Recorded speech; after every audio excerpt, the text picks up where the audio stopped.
YouTube to allow me to go live. You have to wait for like the blue button to light up, and if it doesn't light up, there's no button to press. And it wasn't lighting up for whatever reason, so it wouldn't let me go live. Full of drama, but we are here. We are here. We are live. We are getting ready for another Wednesday night show, AEW Dynamite. And it looks like a decent show, to be honest. Looks like we've got plenty to talk about. Seems like there's plenty of news out there, wrestling news out there. We've got a pretty stacked AEW Dynamite as well. We got the rating that's come in for last night's NXT 2.0. So we've got that information as well. We've got the full card for tonight. We've got a little bit of news in regards to Adam Cole. And, like, some fake news that was spread. I don't know. We can talk about it. We've got the images of Dark as well from Universal Studios. This is a bit of a weird one, actually. I'll see if I can find these now. So, Dark is actually being recorded at Universal Studios, which I'm quite excited by. Because this is something that I think could work really, really well. I think that it's a little bit like what's happening with NXT 2.0. Let's get a window capture. There we go.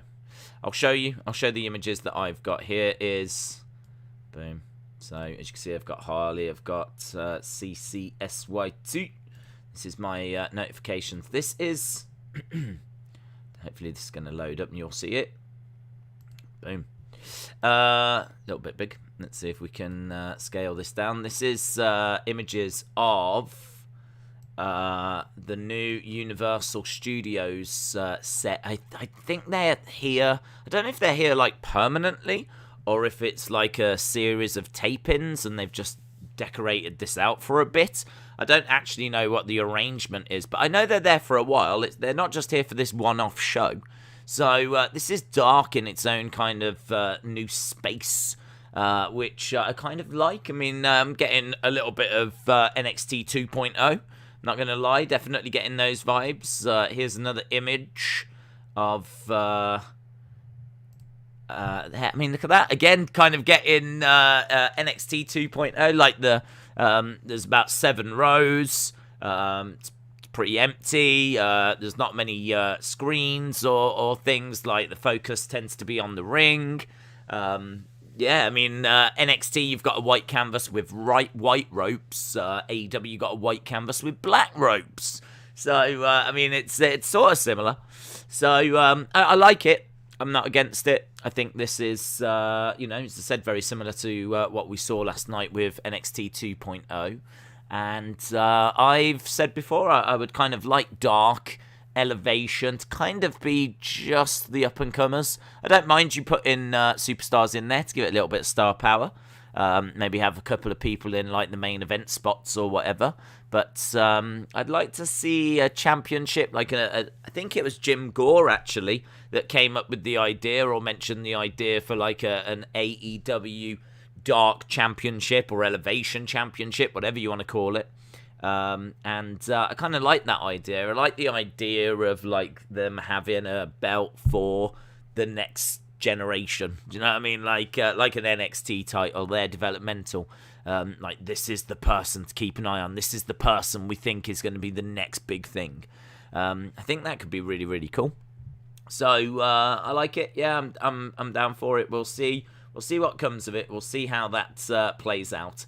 But I haven't seen any news about the recordings or anything. I don't know really how long they're there for or anything like this. I just I've been sent those images through.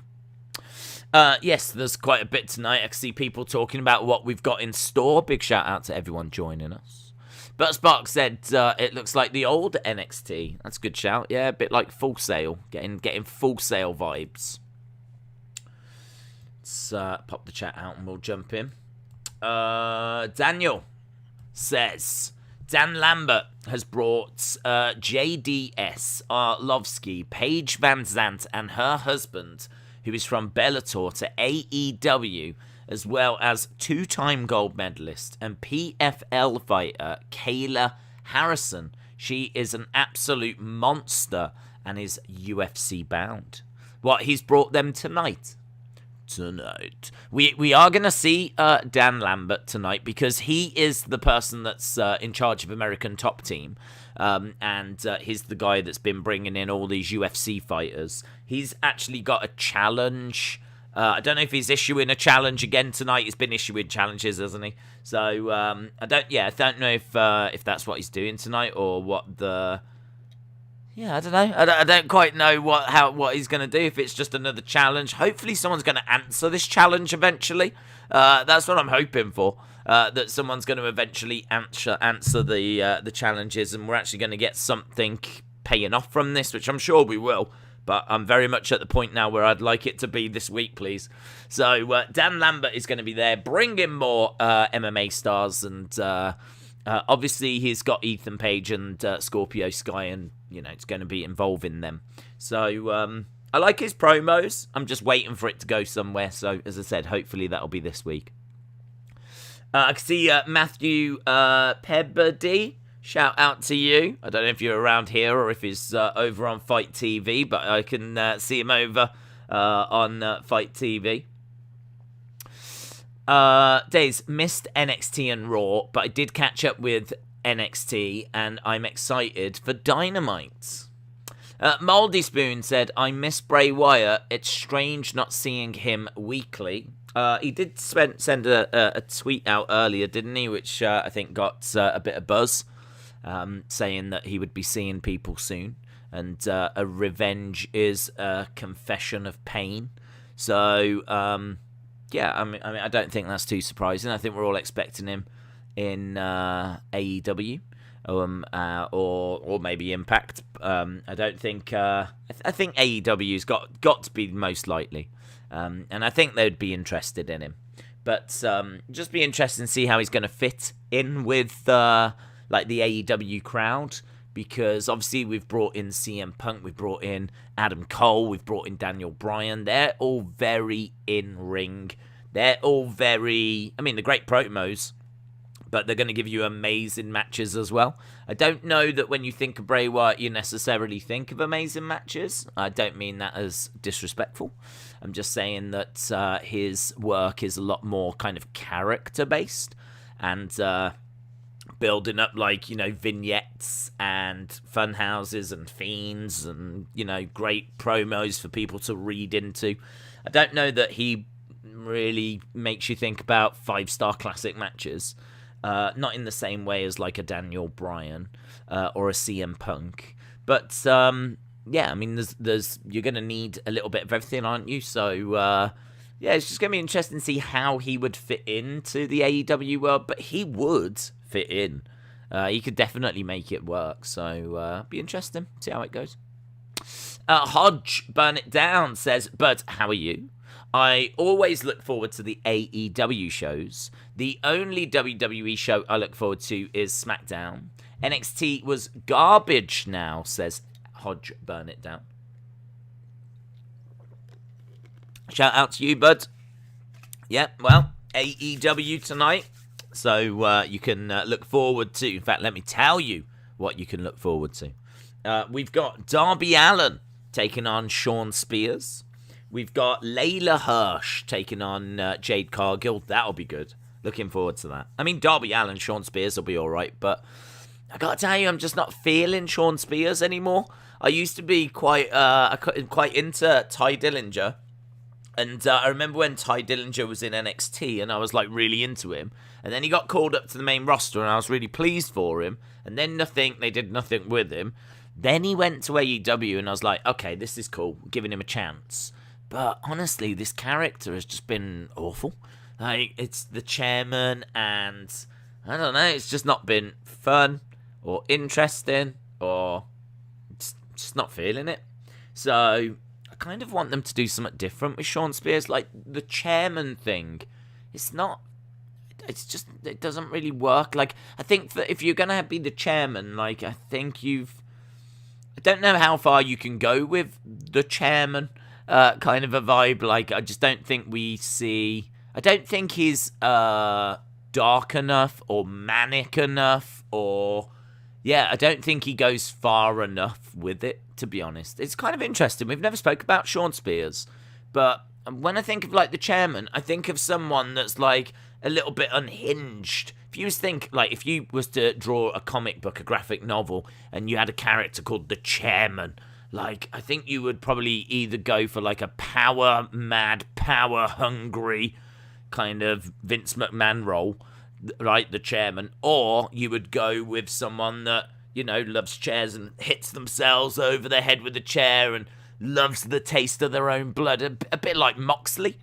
So I kind of think you could go like the Vince McMahon billionaire route, or you could go with the completely unhinged, loves the taste of their own blood Moxley route. But I don't feel like Sean Spears is any of those. I kind of feel like he falls a little bit like down the middle. Like, he's just kind of there. He's just a little bit middle of the road. So, I don't know. It's kind of like getting Clive from Accounting and calling him the Killer. Do you know what I mean? It doesn't really fit. So I would do something different with Sean Spears. So I'm looking forward to seeing him in action and seeing Darby Allin, but I would do a different gimmick for him. Layla Hirsch, Jade Cargill go. That'll be fun because they're both jacked. Obviously they're different sizes. Jade Cargill's up here, Layla Hirsch is down here. But should still be a very fun match. Two credible, powerful women in a competitive contest. Looking forward to that. CM Punk is on commentary. Now, I don't know if he's on commentary for the whole show, but it says like Dynamite. So he's guest commentator for Dynamite. So I'm guessing that's exactly what's going to happen. He's going to be commentating throughout Dynamite. So I suppose it's a way of putting him on the show and having him do something different. So I'm certainly not against it. Be quite interesting to see what he's got to say. Eddie Kingston, Jon Moxley taking on 2.0. No, not NXT 2.0. 2.0 that were formerly known as Everrise. We've got the Dan Lambert challenge. We've got Bryan Danielson addresses Kenny Omega. And I double-checked. It did say addresses, because if it said dresses, that's a very different segment. Bryan Danielson dresses Kenny Omega. I'd love to see it. I'd definitely tune in for it. But yeah, Bryan Danielson addresses Kenny Omega. Makes a lot more sense, and it'll be interesting to see what he's got to say. And the other thing I saw was Adam Cole Bay is going to be taking on Kazarian. So we are going to be seeing him in action, actually wrestling on Dynamite tonight. That's pretty exciting. So yeah, we got quite a bit going on. Hodge Burn It Down said, meant to say Raw is garbage. That's absolutely fine. That's absolutely fine. It's a challenge, let's put it that way. I think that Big E, though, winning, just to quickly touch on Raw, I do think Big E winning has made it intriguing, certainly more intriguing. I will be going into next week's Raw sort of excited. Want to see what the fallout's going to be. Want to know what the plan is. Are we just going to do Big E versus Bobby rematch? I would imagine so. I'd imagine Bobby's not going to be best impressed. I don't know, actually, if he might have to still deal with some fallout. Is he injured? Not really, but in kayfabe, they could have him be injured for a little bit. That would allow Big E to at least concentrate on something else, and then bring Bobby back a bit further down the road. I'm not sure. So, yeah, I'm kind of intrigued by the Big E thing. But yeah, a lot of everything else that's going on is like... Shayna versus Nia, though, at least they're splitting them up now. So, it'd be interesting to see how far they go. Like, how far is Nia going to go? Like, is it going to be a botch fest? Is it going to turn into a little bit of a shoot? I mean, I don't don't know, actually. If Nia shoots on Charlotte, I think Nia wins. If Nia shoots on Shayna, I don't know what happens. I think Shayna wins. Because Nia's bigger, but Shayna is legit an MMA fighter and knows things and still continues training in MMA. So I would have to think that if Nia was to... But she's big. I mean, she's just big. There has to come a point where she's so big that she can just get you into a corner and not give you many options. So I'd be quite interested in watching Shayna versus Nia in a shoot fight. I kind of think, though, that at the start, as long as Shayna's not getting trapped anywhere, then she should be able to beat Nia in a shoot fight. But if she is getting backed into corners and she's not really got much movement, like no room or space to move, yeah, she should win that. I don't know. I'd be really interested in that. If they were to do you remember when they did Hager Wardlow in like a fake MMA fight? I thought it was all right. I thought that was all right. There was parts of it that I was into. There was parts of it that felt a bit pro wrestling. I'd be kind of down for watching Shayna and Nia in some sort of cage match. I'd be down for that. I'd find that interesting. So, yeah, that could be a way forward. Who is Cole's first opponent, asks Heather. It is Frankie Kazarian. Could have told you something fake then, couldn't I? I could have said Marco Stunt. Tony Khan. Tony Khan's dad is his first opponent. James Chadwick said, I watched the Senna documentary. It was amazing. I'm glad you enjoyed it. There's nothing worse than recommending something and people go, yeah, it was right. Yeah, I've seen better. So, yeah, cool. I mean, in all fairness, I knew that you would enjoy it because I know you enjoy your sport and it's a pretty good story, isn't it? It's a pretty good story without giving anything away. Butterspark said Shayna would whoop that hole. She would whoop that hole. Shayna would beat Nia most likely. I think so. Have you seen the meme going around after Suzuki's music was cut short last week and it has now become a meme? He's on the show tonight and he's meant to challenge Moxley and Eddie at Arthur Ashe with Lance.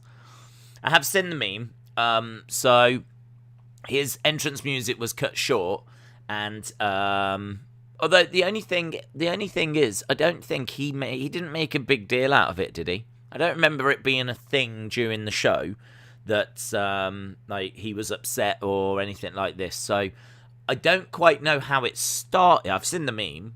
I mean, there isn't really a meme to see. It's just people calling it the Suzuki Incident.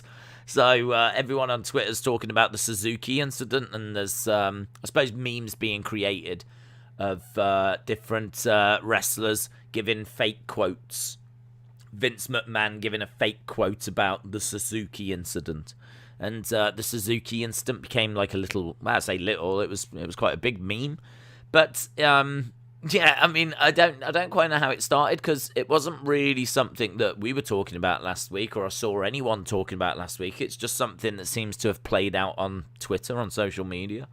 And I think it's just that his music was cut short and people were disappointed about that. And so they jokingly referred to it as the Suzuki Incident. And it's kind of took a life on of its own. So, yeah, it's fun. It was good. It was fun. I saw that AEW even paid like reference to it, and I mean that speaks volumes, doesn't it? Of like how aware they are of what their audience is saying and what where the conversation is. I don't always feel that, and in fact, I will change that to I never feel that WWE know where the conversation is most of the time. Like if we're having a conversation about something, WWE don't know about it. Or if they do, they don't give no flips, right? I mean, on social media, you can see people talking about a certain thing and just nothing happens. I mean, like Naomi. Like, been waiting for Naomi for months and months and months. You could argue years and years and years. And, like, she's trended, give Naomi a chance. Give Naomi a chance was trending last year. And do you remember they pushed her for they put her on TV for a couple of weeks as a result, and that was it. And nothing happened. And then we've been waiting and been waiting. Finally, they're doing something with her now, but it's like, my God, it's crazy. Bray Wyatt as well would be another prime example, wouldn't it? I mean, Bray Wyatt has got loads of support, tons of support, way more people into Bray than not into Bray. Certainly on social media, and got let go. So, whatever the reasons were behind the scenes, creative difficulties or not, I mean, it was a staggering decision. So, fair play to AEW for being aware of this and kind of building it into a storyline. I don't know how far they're going to go with it. They might just give it a passing reference, like a passing mention, but you got to say that is something that they really do well.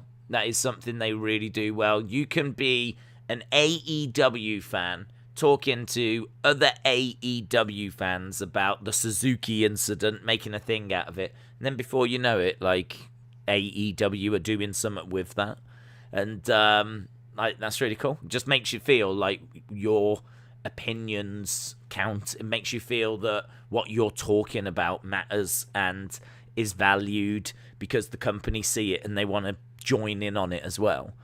That's really cool. That's really, really cool. So that's, something that NXT could massively learn from, is how AEW use social media. Heather said, it's another reason why I'm not watching WWE right now. Naomi's horrible booking or lack thereof. Hello, Heather, by the way. Hope you're well. Daniel said, to be honest, I'm not sure Suzuki would have been on AEW this week if it wasn't for that meme and the disappointment. And they've got another big match planned for him to please the fans at Arthur Ashe. WWE is very slow on the uptake. Nick said, wrestling these days has got so many high flyers and they really pay attention to how they perform. I remember in the 90s when I watched, it was all about the gimmick. Febin said, will the West Ham match be easy without Antonio and the UCL loss be a wake-up call? Okay, football. It won't be easy. They've still got great players. They're more than just Antonio. So it won't be an easy game. But, and I don't know that it'll be a wake-up call. I suppose, what happened against Young Boys is a wake-up call. Maybe more so for the Champions League. But I suppose it's just a lesson to this team of, if you go 1-0 up, you need to get that second goal. Liverpool kind of learnt that lesson tonight as well, but the only problem is they learnt that lesson and still got 3 points. Liverpool got a goal, dominated today's game, half-time, 2-1 losing. So, if you go 1-0 up, you cannot afford to not go after that second goal. So, Liverpool end up winning 3-2. So, hopefully they've learnt that lesson, but still got the 3 points, whereas Man United, obviously, with the red card, end up losing 2-1 to Young Boys. So, it's, big game at the weekend, but, even bigger game after that for the Champions League, because all games now for United are pretty close to must-win. So, it's going to be good. Interesting. It's been a big couple of days. Vape Ross Vape said, CM Punk will address the Suzuka Incident. I'm sure it'll get mentioned. Absolutely.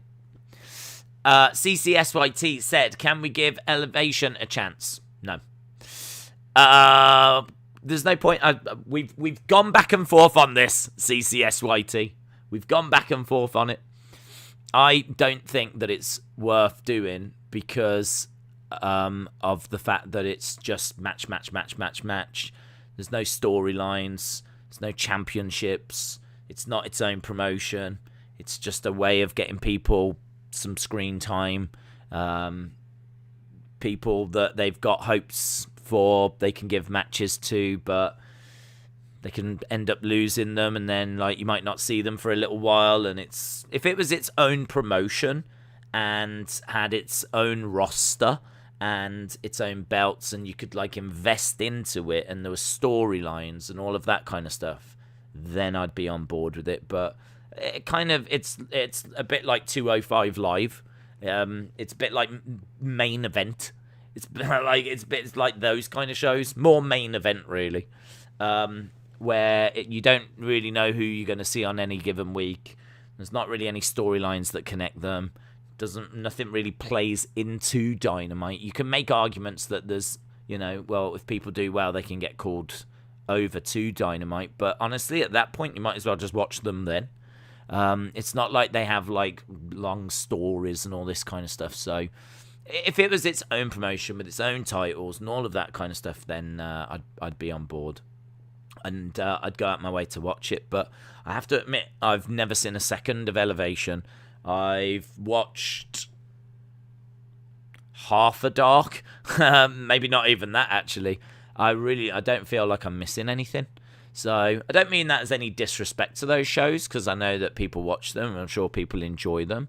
But yeah, unless it's its own promotion, like I just don't think the interest is really there. The main interest, the kind of interest that we would need in order to justify streaming it. So I think it's got potential though. If they're staying at Universal and they want to go down that road, I think they could build something very interesting. I think they could build like an AEW Dark roster with a championship, create their own NXT type show, and I think that would be awesome.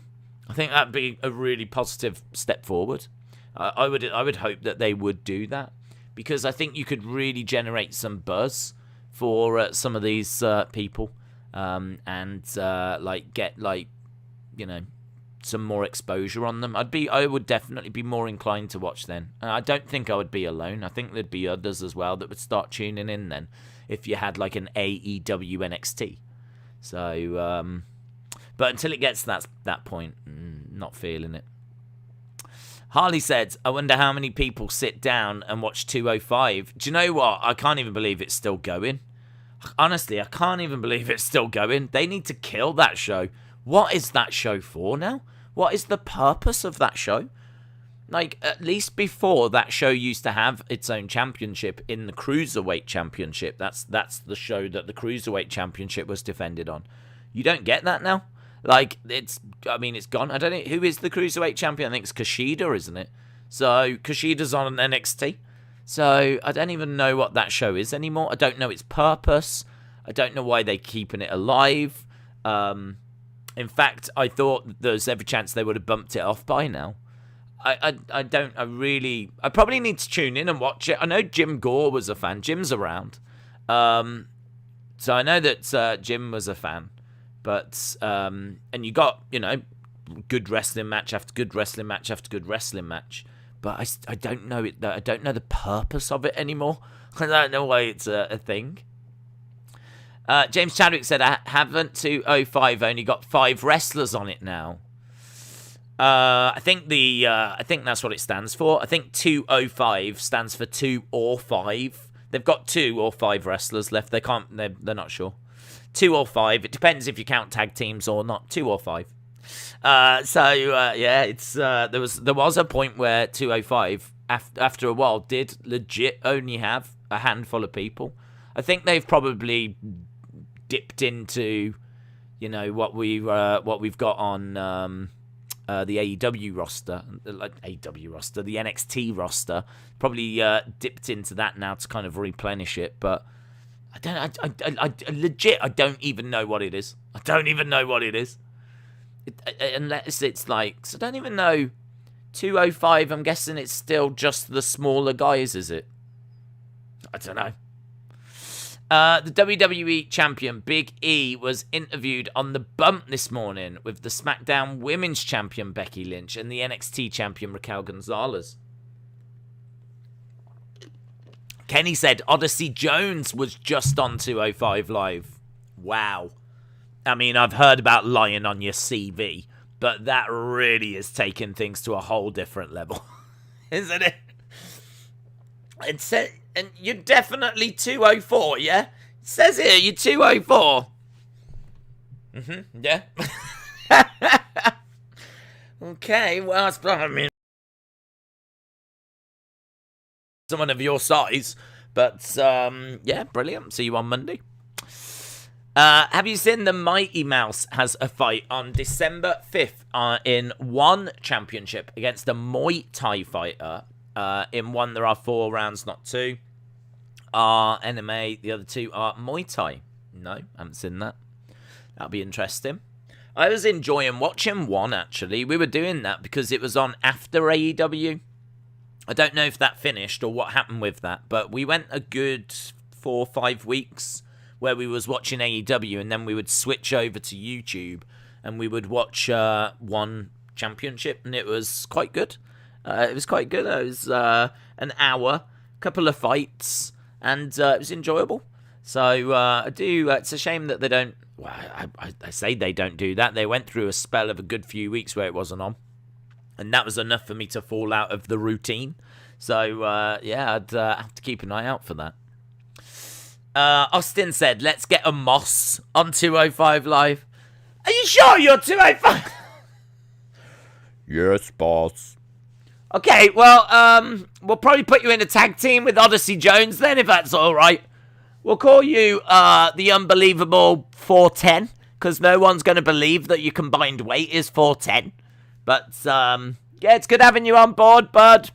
No problem. Yeah, that would be fun. That would be fun. I've got tickets for a Grand Slam with my dad, says Marco. Shout out to you. Jim said, Hulu pays WWE to stream 205. Ah, now it's making sense. Now it's making sense. Now we understand why they're not killing it, because they can't. Oh my god, you're telling me that someone actually pays money to show 205 Live? Hulu. What are they doing? What are they doing? They pay money. The exclusive home of 205 Live. I mean, come on. If that's not going to get you to subscribe to Hulu, what is? So, there we go. Now it makes more sense. I didn't realise that.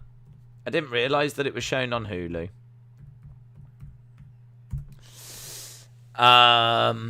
It's probably because when someone appears on 205, you say, who's you? Who you?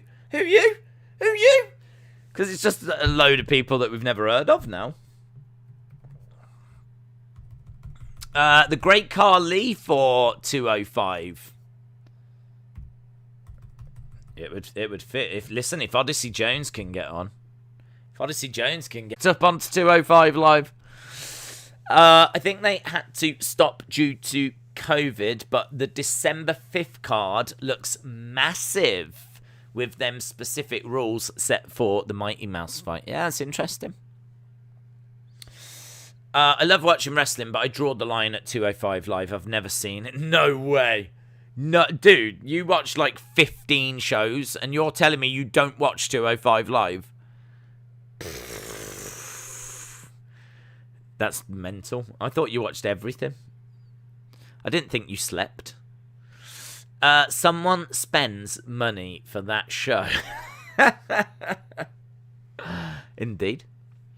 I mean, what I would say is that I know that Jim was a fan of it and always sang its praises, saying like the wrestling was good. And in all fairness, when you had Neville and you had Murphy and you had Austin Aries and Mustafa Ali in particular, and Drew Gulak and those kind of competitors, like all the time you would see a buzz about like this was the match of the week. Match of the week just went down on 205 Live. There was some incredible matches. 205 Live has had some really, really incredible matches. Really incredible matches. And I could believe that if they really like if that's the selling point, if the point of 205 Live is the smaller guys to just put on incredible matches, I could believe that, you know, it might be worth a watch. Might be worth a watch. I mean, I'm not going to. Because it doesn't really mean anything. But yeah, I'm kind of as I said, it's a bit like Elevation, isn't it? I'm sure that's got lots of people putting on really great matches, but Days, do you think Trent will start against Crystal Palace? I have no idea. No idea. I don't know who. I mean, Klopp is going to be starting to rotate now, isn't he? You have to think that Trent probably is pretty locked in. I think he will play most games, so I would expect him to. But I mean, there'll come points where he gets rested. There'll come points where pretty much everyone gets rested. So I'll think that he would play this weekend. Yes, I would think that he would. William said, I have years of days. I started seeing a psychiatrist before year one ended. William, shout out to you.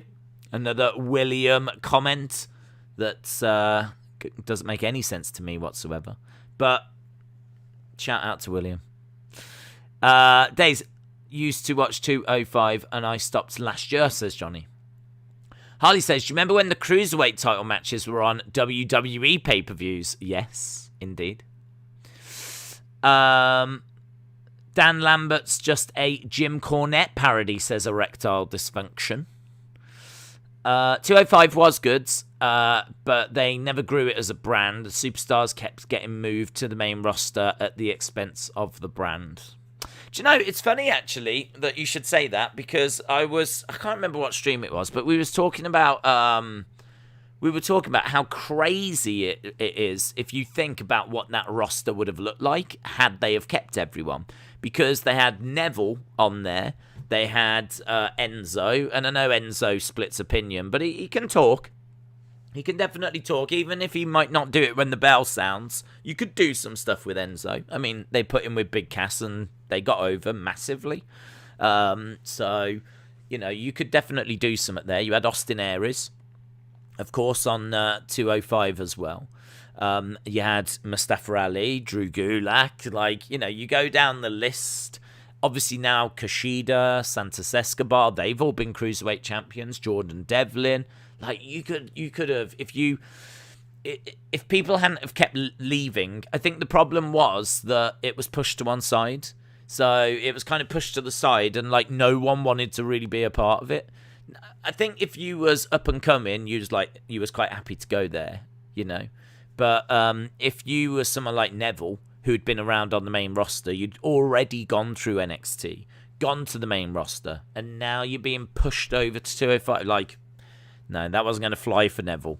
That wasn't really something that I think he was going to be interested in long term.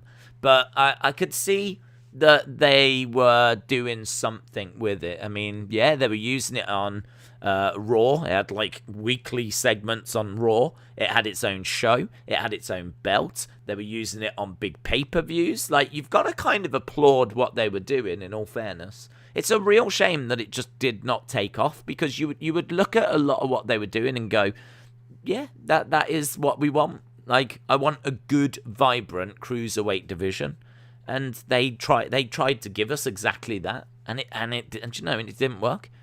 Didn't work. But then people kept leaving because no one bought into the vision. No one bought into what it was meant to be. And mainly the wrestlers. I think if the wrestlers had stayed and we'd built a strong enough, we'd got some star power into there. You know, that was part of the problem. There wasn't any star power, but then we did start putting some in. You know, do you remember, didn't Sasha Banks, am I remembering this wrong? Didn't Sasha Banks go there for like a week or something and be someone's valet? I remember Alicia Fox was there. Alicia Fox with Noam Dar? I think Sasha Banks might have turned up for a week. And we had, as we said, Neville knocking around. Can't remember. Drake Maverick was brought in as the GM. That's how Drake Maverick came into WWE. Drake Maverick was the GM of 205 Live. That was actually a really good spot for him. He was really good as GM in that position. He was really good. That was kind of fun. Looking back on it, I do feel a tinge of sadness because it was a cruiserweight division that could have been really, really cool, but it just didn't work. Didn't work. Primo said, Big E said on the bump he would like to see Cedric and Shelton reunite with Lashley to create a faction warfare with the New Day. What's your thoughts? Yes. I think, though, that they need wins and they need momentum and they need to be seen as killers. And, I think the reason they split up was for whatever reason they weren't giving them those wins. And so for whatever reason, it meant that they didn't feel like a very credible unit. So they were kind of bringing Bobby down.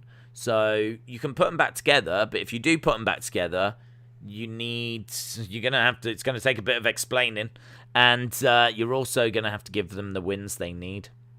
I don't know if Creative are going to do that. That's a big investment.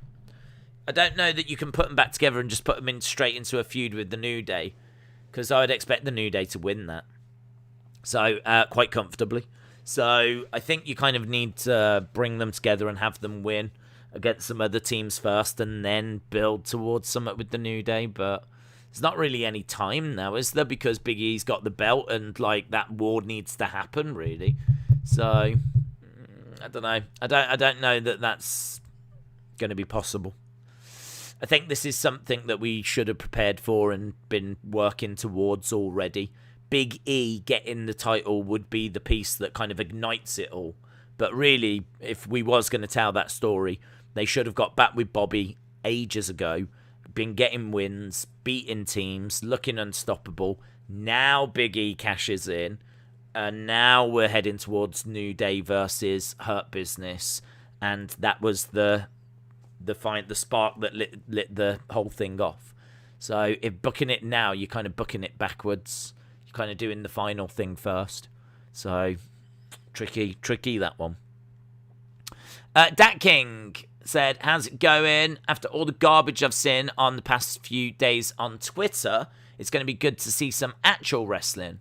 I would talk more here, but we will talk more soon.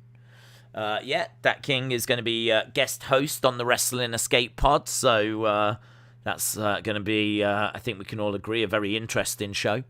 I should imagine there'll be no drama whatsoever in that broadcast, so looking forward to it. We'll find out when that's going to be tomorrow. I'm going to press Tommy for a date and see if he can tell me what date that's going to be, and we'll find a date that works.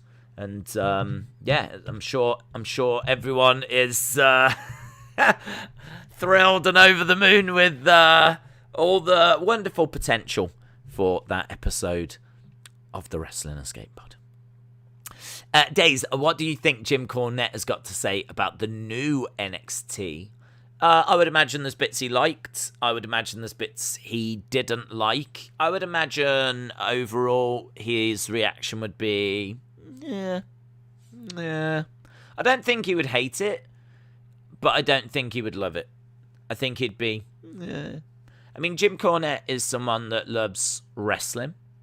He's not really into sports entertainment. He's a wrestling fan. He likes pro wrestling, and I think the look is quite pro wrestling.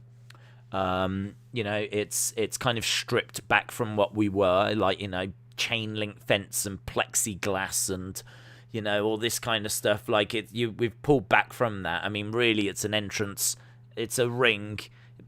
Stands with people in and an entrance stage. I mean, it's pretty stripped back, and I kind of like that. As I said, we spoke about it, made the comparisons to sports halls, gymnasiums, which a lot of people would be like, why are we going back to that? But that is where wrestling thrives. It's where you get a lot of indie shows. It's where Raw has took place in like sports halls.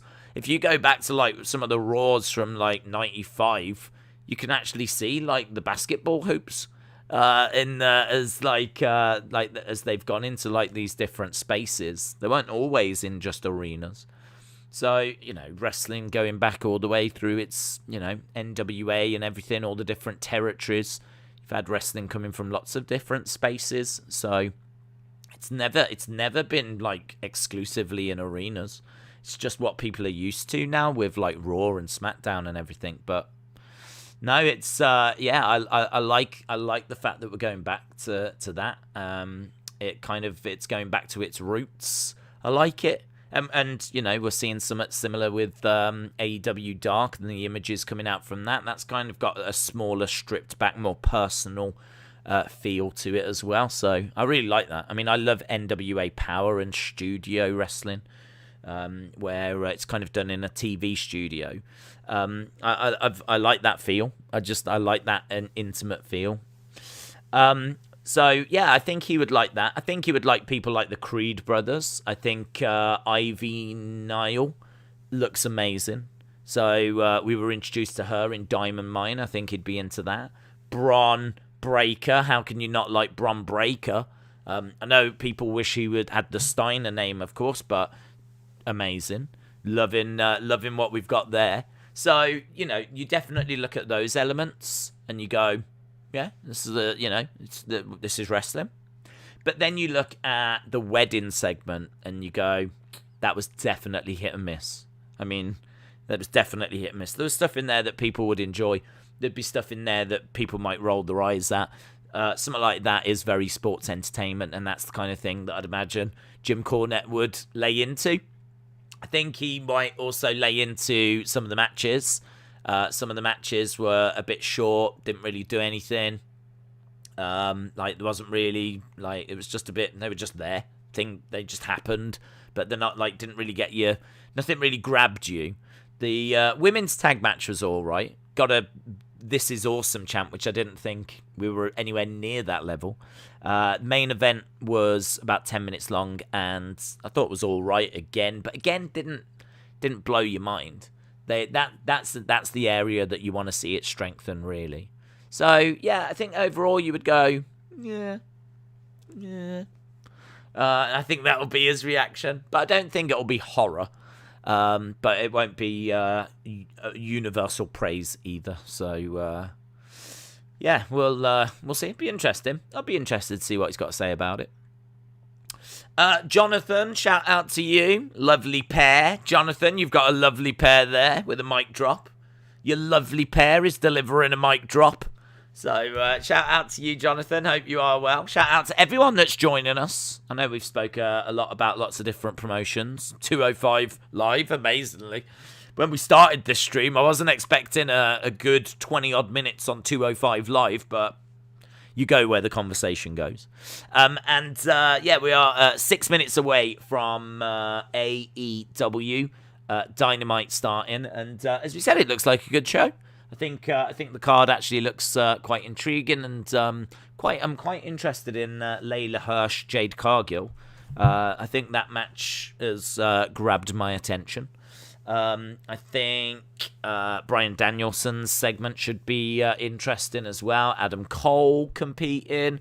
Not really that bothered about him against Kazarian, if I'm being truthful. I can think of a million other matches I would rather see. But it's still his first match in AEW, and it's going to be interesting to see, if he brings anything new to the table, or if it's just the Adam Cole that we know and love.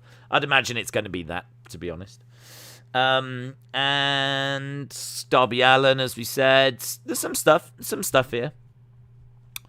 I finally received my tickets for the Wickham versus Man City game. I am very excited, says Adam. Heather says, I need a Christian promo or segment in my life tonight. Yeah, not advertised. I don't know what the future holds for Christian. I would guess there's a chance he'll get involved in the Bryan Danielson segment. It kind of feels like Bryan and Jurassic Express and Christian kind of are working towards taking on the Elite.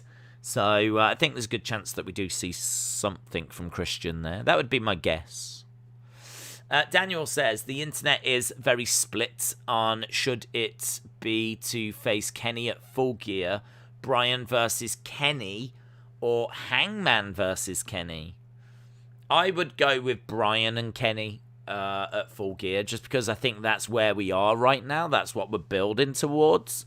So I think Hangman's just totally out the picture. I think if you bring Hangman in, you haven't got long to really build it.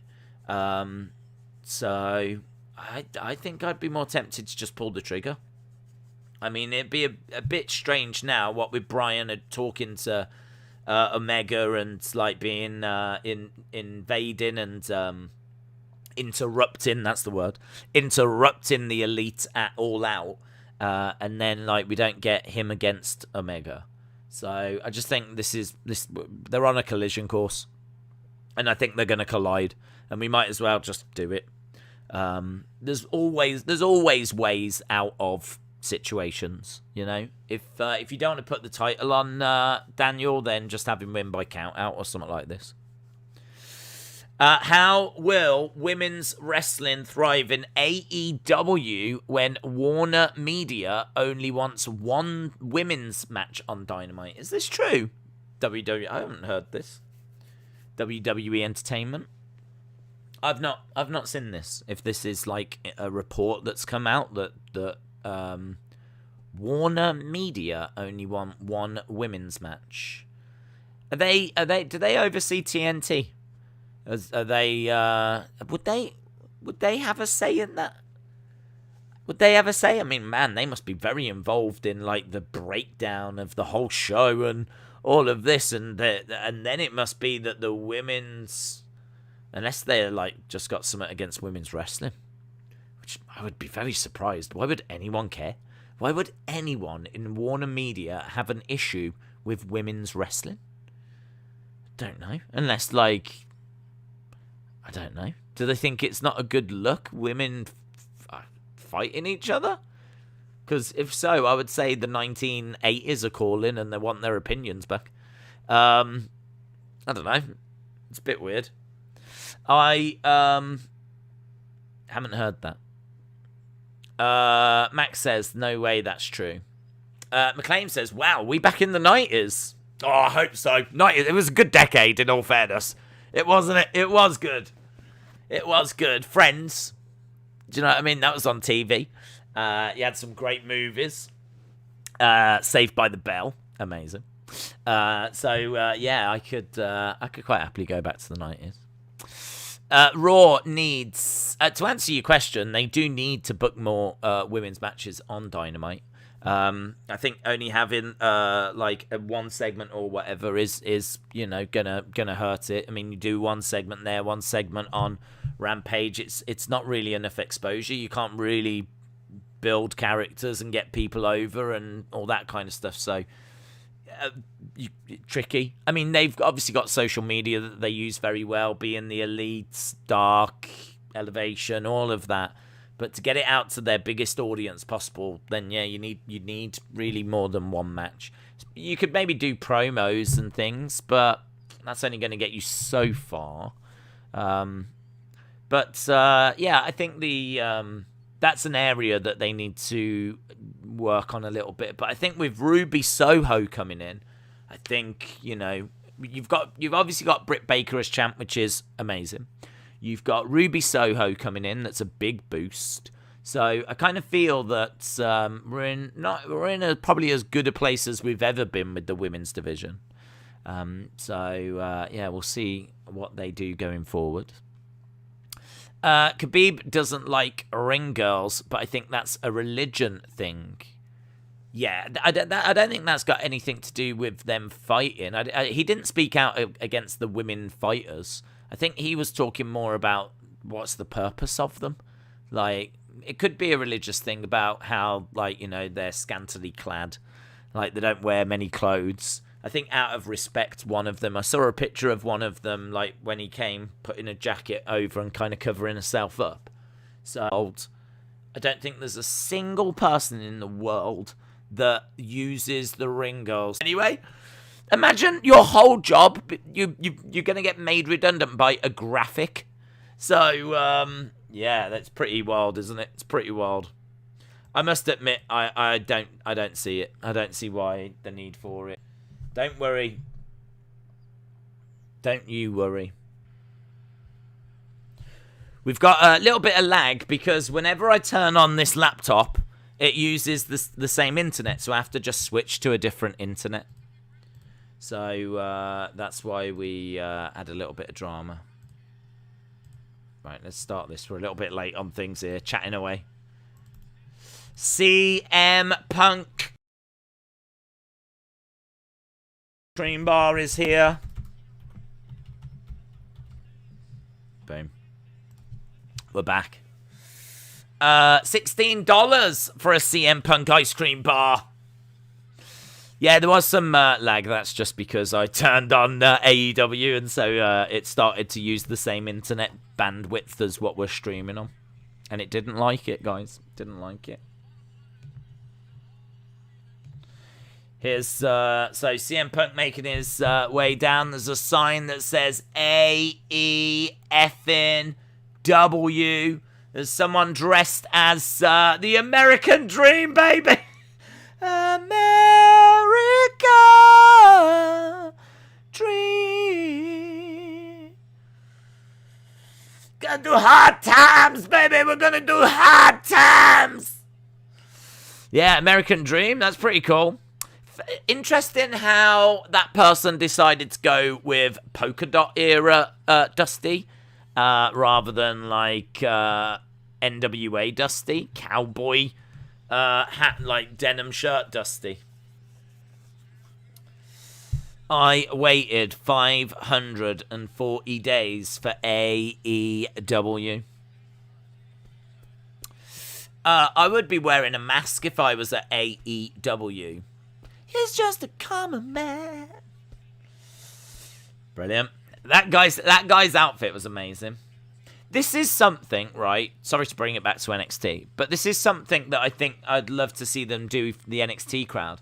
Like the NXT crowd were, because they were small, you didn't get this kind of emotion and passion because it kind of felt like they didn't know how they were meant to act. Like, because it was week one and it's all different, like, they kind of sat and just watched the show. But you kind of want that crowd to be a bit more like this, with signs, dressing up as, like, some of the superstars. Like, I want to see some of that energy come over to that smaller NXT space. Right, Adam Cole, Bay is making his way down. He's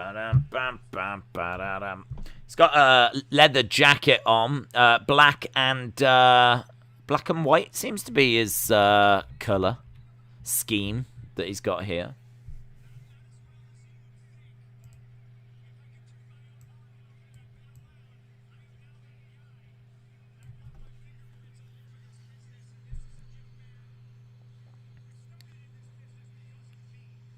This is a young man that started in this business because of me, says CM Punk.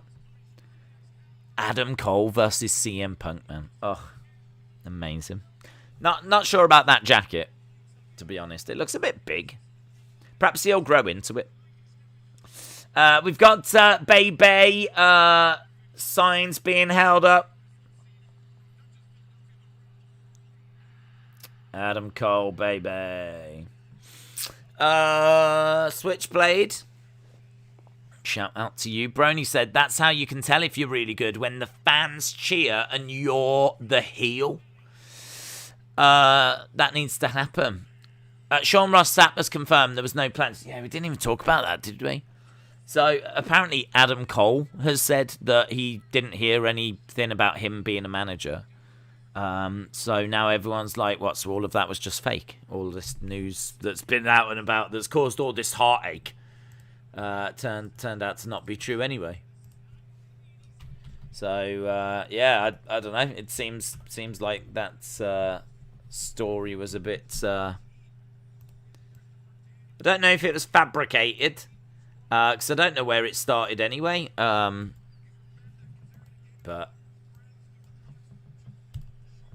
it's not. I must admit, when I heard it, it's not something that I thought was completely out the realms of believability.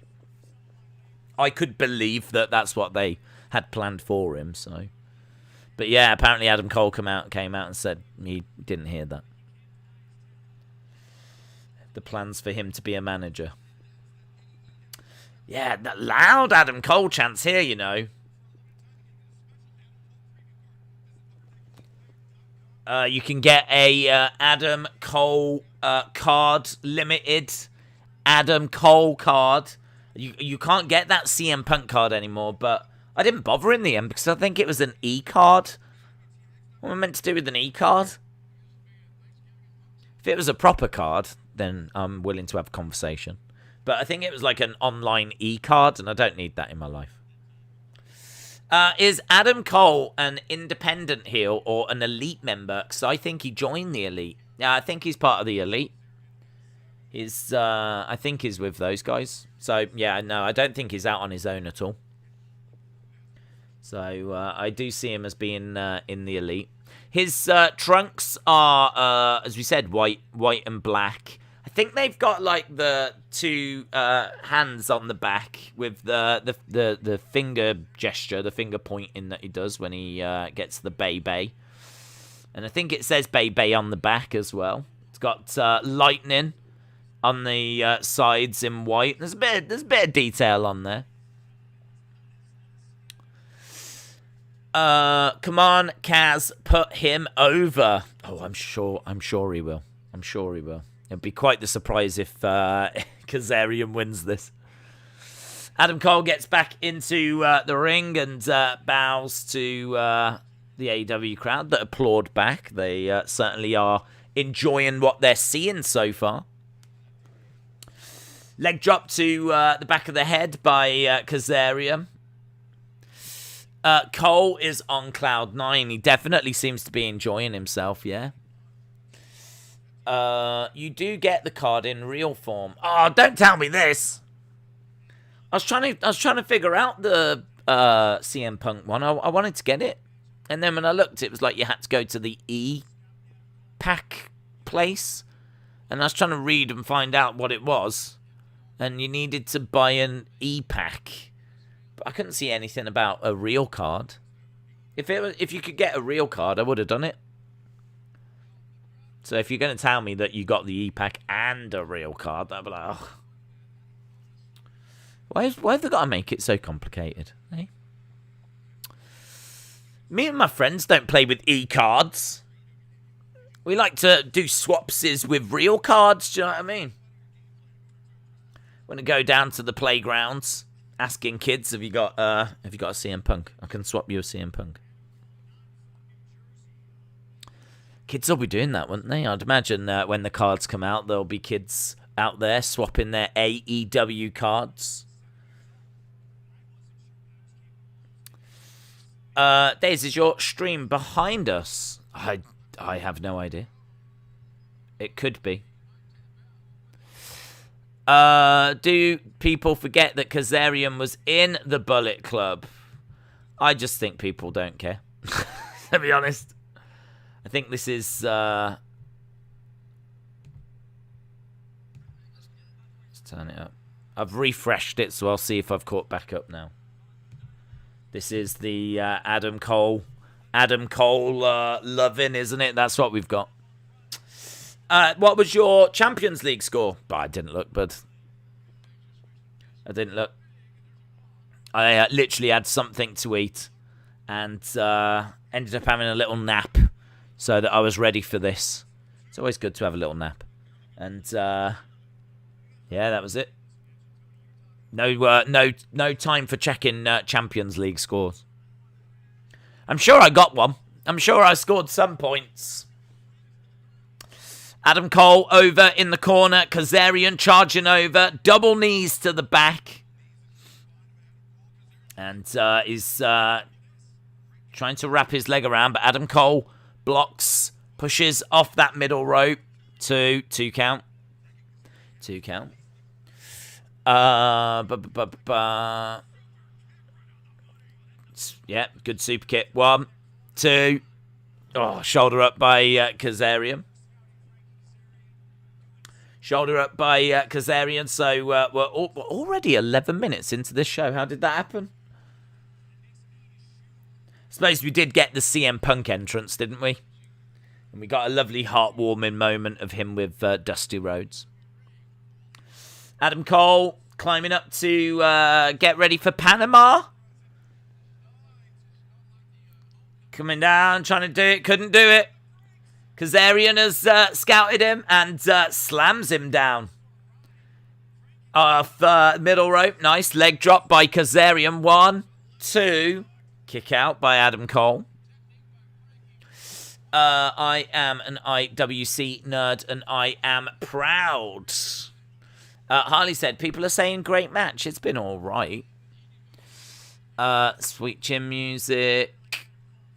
Austin says, I got 59 points this week. Jeremy says, with Cole now in AEW, it just feels different, but in a good way. William got 1,000,000 points. Wow. You must have had Haller then, because he scored 4 goals. Big strikes coming in by Kazarian, and forearm strike returning back by Cole. These two trading shots back and forth at the moment. Kick to the midsection by Kazarian. Knee strike, but big kick by Cole. Gets ropes, goes Kazarian. Bounces off with a big lariat. Oof, nice. Shoulder breaker. 1, 2. And 2 for Adam Cole. Days, I tell you, if you go bald, you'll look badass. You'll look like the Big Show. Oh, Mr. Williams, that's always been the dream. It's always been the dream to look like Big Show.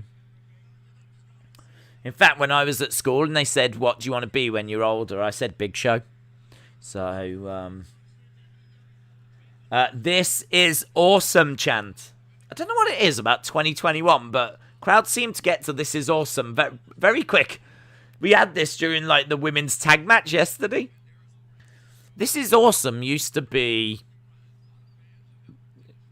for like when it was deserved. Panama come in, connects. I suppose it's awesome in the sense of this is his first match. Knee to the back of the head. 1, 2, 3. There we go. Adam Cole wins. Adam Cole wins, baby. Baby. Loads of Adam Cole signs in the crowd. The sunrise is a transition, never the finisher. Pretty decent match. This is awesome, says Harley. This is awesome, chants. Probably happen more frequently because they're just happy to see live wrestling. That's a good point. That's a good point. I just imagine they're chanting it as they're walking in. This is awesome! Just being out the house is awesome. It's a good point. Hope is a dangerous thing. Haven't met her yet. It's not going to happen, guys. It's not going to happen. 3 guys. There's 3 guys that have gotten under my skin. Cage. Luchasaurus. And Jungle Boy. Christian Cage. Jungle Boy versus Adam Cole. My God.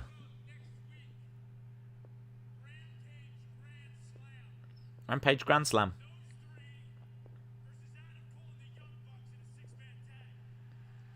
So, Christian Cage and Jurassic Express versus Young Bucks and Adam Cole.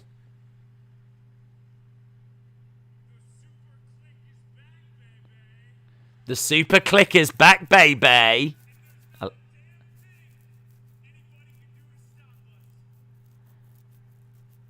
Mic drop.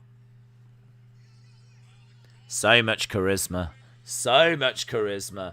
Even the way he says baby.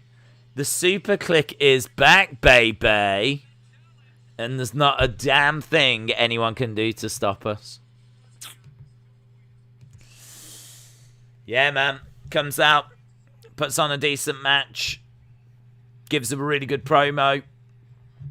Announces a big match. I mean, we're ticking a lot of boxes here. We are ticking a lot of boxes. Right, we're backstage with the Lucha Bros. Sonya Deville appeared during the late ad break on Raw before Big E cashed in, and the bell sounded after Lashley was slapped by Big E, and Bobby told the ref to ring the bell. He's got that swagger about him, says Keenan Capin. Definitely.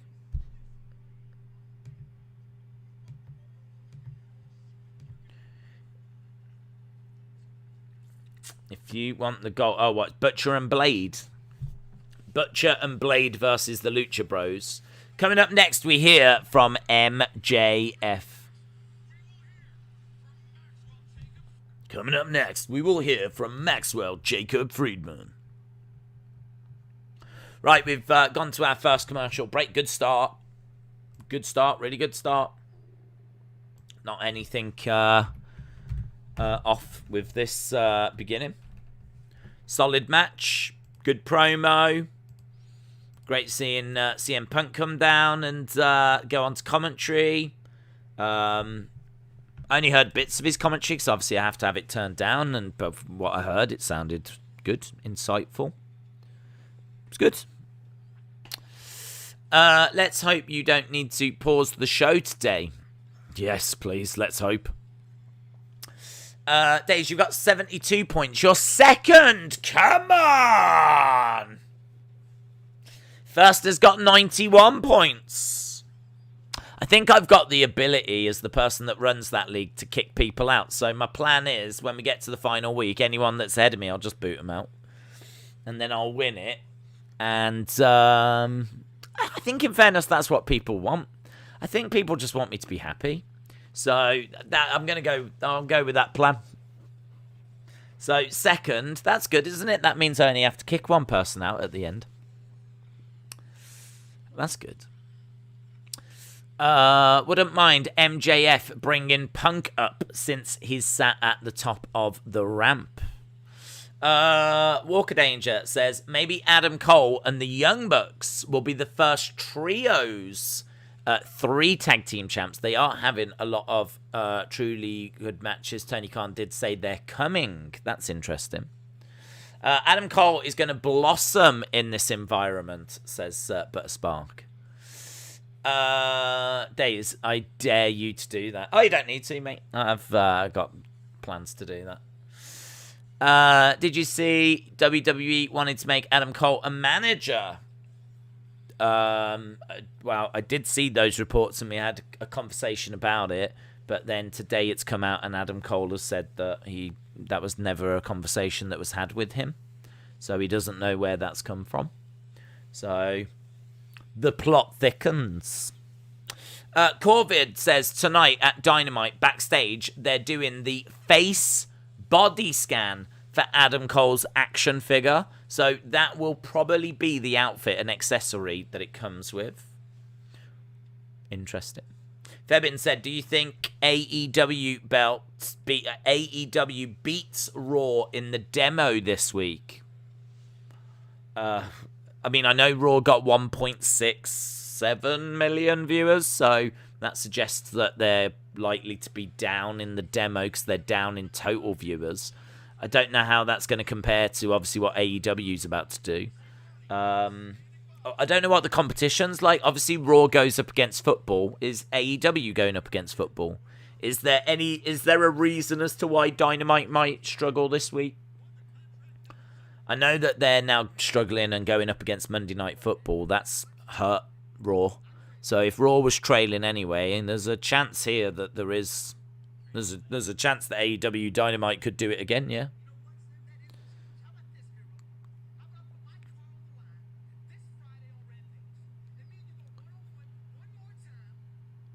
Fuego del Sol is putting his car on the line.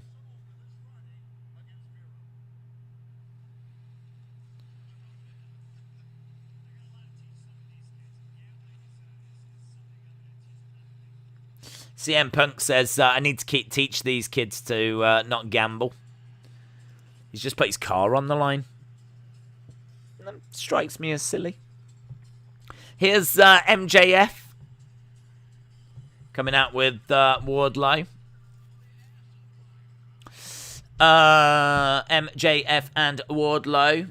Could you imagine Fuego becoming TNT champion, says Corvid. Brad G says Fuego's going to lose a car. MJF. Cut my music, cut my music. He's getting ready to go.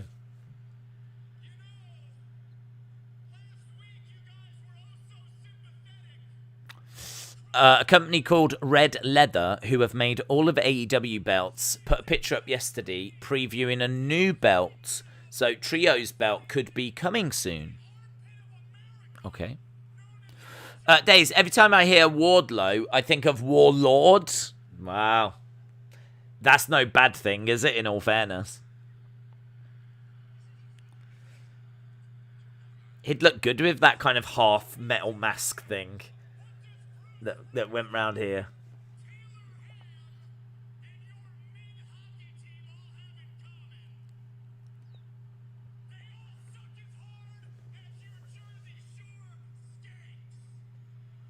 Okay, so doing a classic heel promo, laying into the local sports team.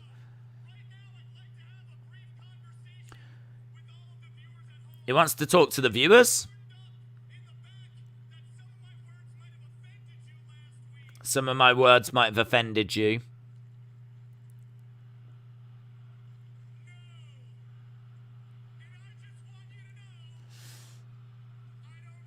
He says, I want you to know that I don't care. Shut the F up, I think is being chanted by the crowd.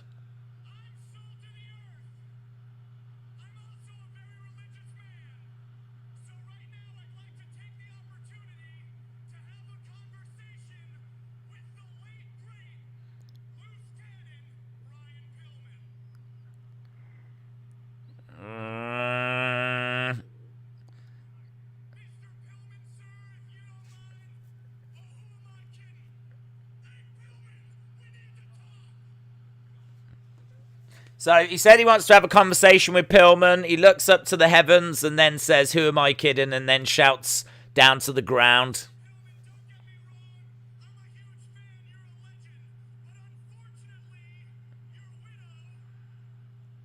A-hole chance.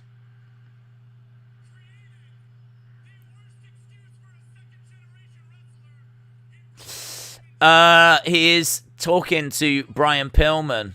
He is. The crowd is making MJF work today, says Shola.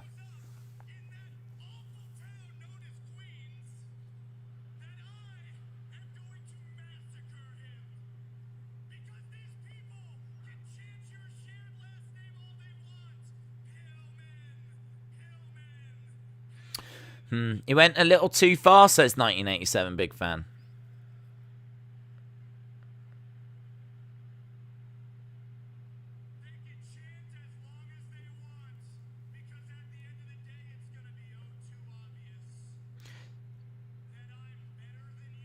They can chant all they want, but at the end of the day, it's going to be too obvious that I'm better than you, and you know it.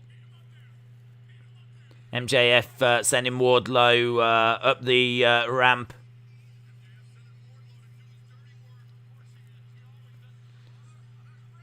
Bryan Pillman Jr. is in the ring.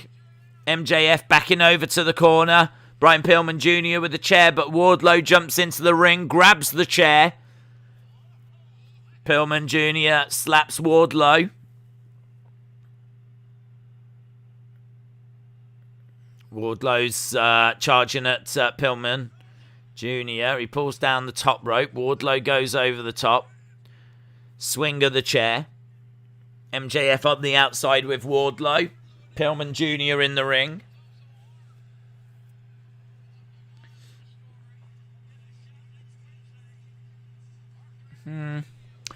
That was a bit botchy.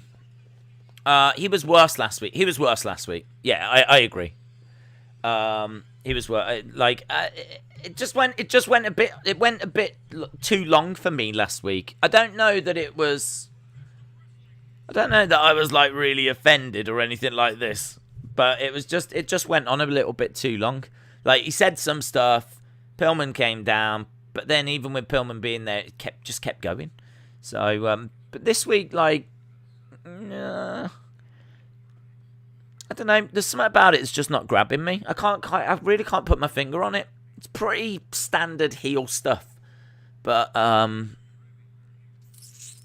don't know if it's not. I don't know. I can't put my finger on it. I feel like Jericho would be wittier. I think maybe there's a little bit of like witty. It's pretty like laying into the local sports team. It's pretty generic. Talking about what did he say? Something like the local area skanks or whatever. Pretty generic. The only thing really in that was like, let me talk to Brian Pillman, and like you go, this could really go wrong. Then he starts like looking up and he goes, "Who am I, kid?" and then starts shouting down. But I think there wasn't really much substance to it really, other than that. I think that was it. It was just there. It was just all right. Wasn't bad. Certainly drawing like, you know, a response from the crowd. So it wasn't bad.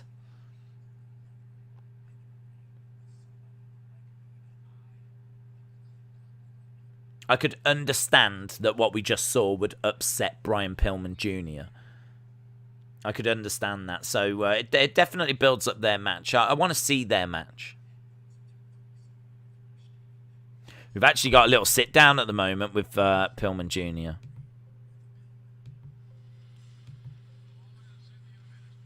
And he is, wants to get his hands on MJF. CM Punk said, "I like what MJF is doing. He's playing mind games."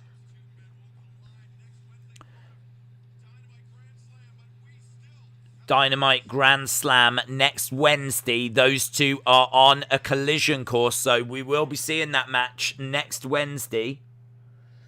Is that the Arthur Ashe one next Wednesday then? That's Grand Slam, is it? Wow. I didn't even realise. Yeah, I mean, it must be. It must be coming around soon. Pillman Jr. and MJF. MJF has got such high expectations. If he doesn't drop a pipe bomb level promo, it doesn't impress. Yeah. I think that might be it. You might be right. It might be that there are. He is such a good promo. He is such a good talker. He talks with such conviction and such confidence that, like, when he comes out, it's like, oh, here we go. MJF. Like, you know, it feels, they've done a great job of making it feel like a big segment. So I think when you watch it, and it's like, yeah. I think you nailed it. I think the expectation is really high on him now, which you can argue is unfair, but that's what happens, isn't it? If you're that good, you're going to get that kind of expectation put on you. So, looking forward to that match, though. I do keep coming back to it, but I am looking forward to that match. I want to see Pillman Jr. I want to see him in a good, credible singles match with a good opponent, a big heel like that. See, you know, let's see what he can do. Give that match some time, see what they can do, and you know, with a crowd that size as well. It's going to be good. The show is lacking in Bron Breakker. You want to see a bit more Bron Breakker on the show. There has been a lack of Bron Breakker. They definitely need to turn that dial up. Big Boy Dally said, "Can you see the guy in the front row with the Cena shirt? Is that Grim?" I will have a look. I haven't noticed, to be honest. So I will have a look. I'm happy he's an original AEW star. Pillman needs to smack the taste out of MJF's mouth. Switchblade said MJF and Jay White are the best promos in wrestling right now, for sure. Am I getting drunk, or does Days have two grey beanies on? Just the one. Just the one. You are getting drunk. People say MJF could be one AEW talent to cross over to WWE, but I think he is way too offensive for WWE. I know they would tone him down, but I think he gets more heat in AEW than he would in WWE. Yeah. I mean, I think he could go over, and he could cut promos, but they would be toned down, and he would be a little bit like The Miz, I think. He's kind of he's like The Miz unchained, unleashed, without limitation. Like, The Miz can talk. Whenever we've seen him on like Talking Smack, just going, he can go, he can talk. But he always has to do PG rubbish on Raw. Do you know what I mean? It feels offensive to compare him to The Miz now, because The Miz is a heel that has to do dripsticks and hey, hey, ho, ho, and Raw sports entertainment rubbish. So it feels offensive to compare them, but I think you would have to say if he went to WWE, and certainly if he went to Raw, then I don't think The Miz would be far off where I think MJF would be, or what he'd be asked to do. So I think we can summarise, it's best that MJF stays where he is. What's this? Right, we've got FTR. FTR versus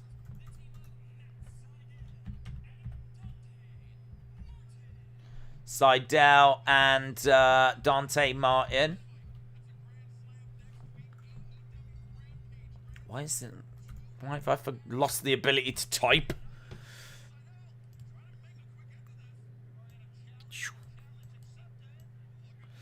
NXT shots from Christian. Oh, I missed it. What did he say? What did Christian say?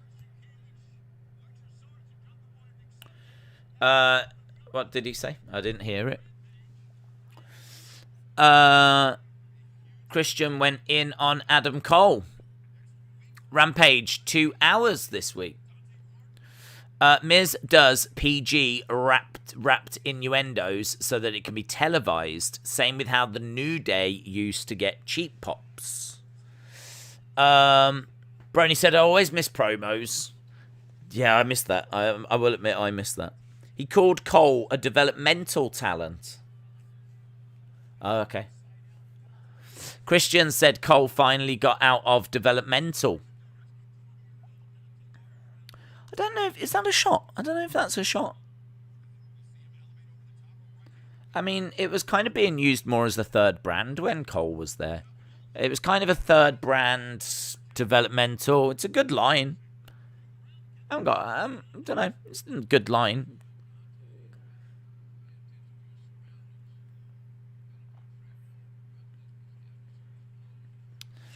Christian Sense, since you lost the Wednesday Night Wars, add Friday to it. Adam already lost a war.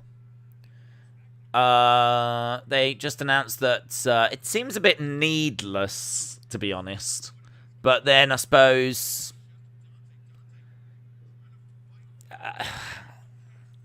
that's a tricky one, to be honest.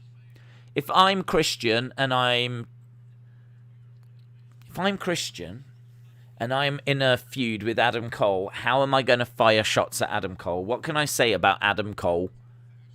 What am I gonna say?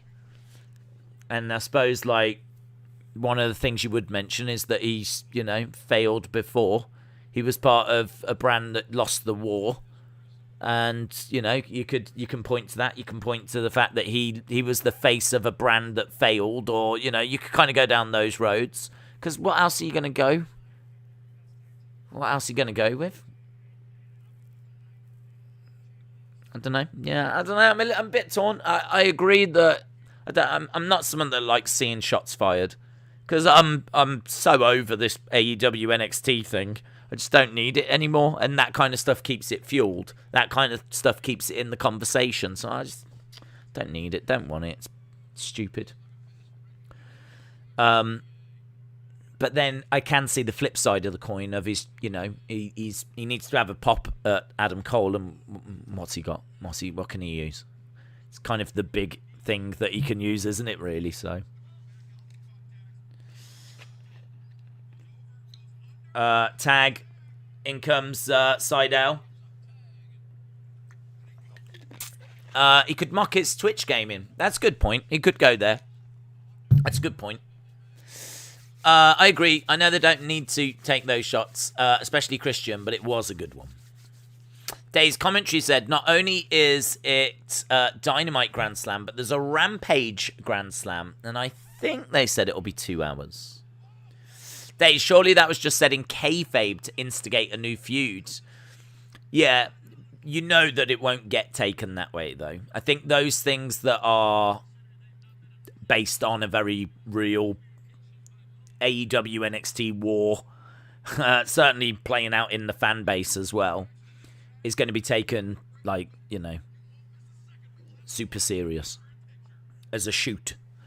So, there'll be people that take that as shots being fired kind of a thing. But yeah, I mean, you're right. As I said, you can take it a couple of ways. You can take it as a reason to fire a shot. Or you can take it as, I'm in a feud with Adam Cole, what do I say? What can I say? And the most obvious thing to say would be, you were the face of a brand that lost the war, kind of a thing. I'm seeing the face of a loser. You used to lose every Wednesday, and you're going to keep doing it. I mean, those are kind of easy lines that will go down well with the AEW fan base. And you know what? If NXT fans don't like it, I could understand that being the mentality that Christian has, to be honest. So, I don't like it. I think it's just not needed. We don't need to rile up the fan bases even more. But I could understand why Christian has said it, and I can understand why Christian wouldn't care about saying it. And I get what Heather's saying as well. Like, isn't it just like part of the feud? This is what you would say, and yeah, it is what you would say. It's what I would be tempted to say as well.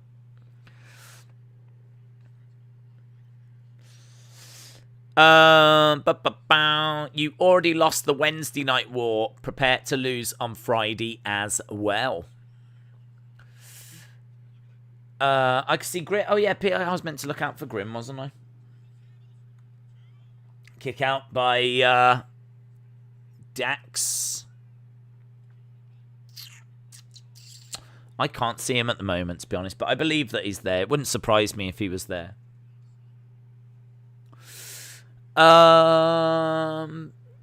He said you have good friends.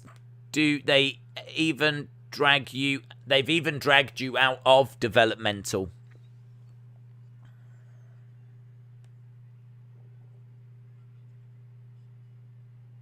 I mean, the thing is, what does Adam Cole do? It's Adam Cole's in an interesting position, because Adam Cole could fire back, well, you call it developmental, and yet you gloat about winning a war against developmental.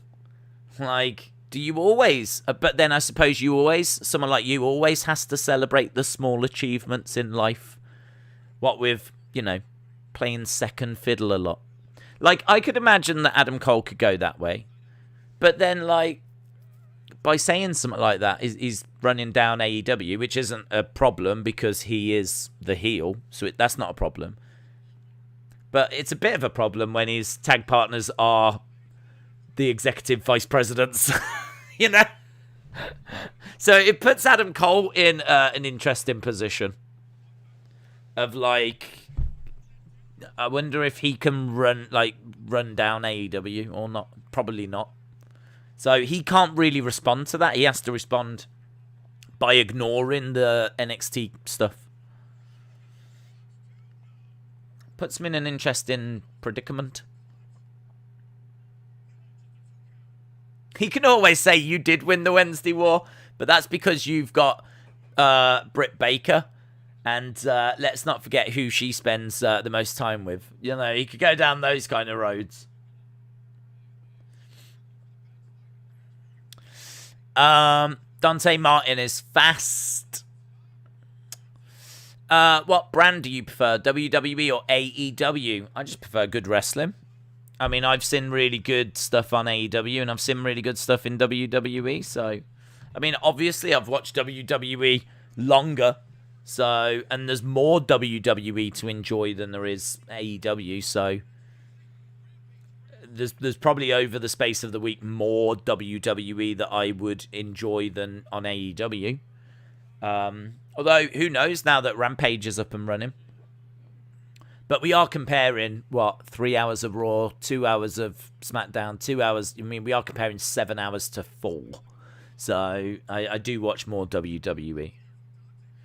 But equally, without a shadow of a doubt, there's more awful things that I see from WWE than what I see from AEW. So, it works both ways. So, I don't know. It's a hard one, isn't it? I see good stuff and bad stuff on both. FTR get the win.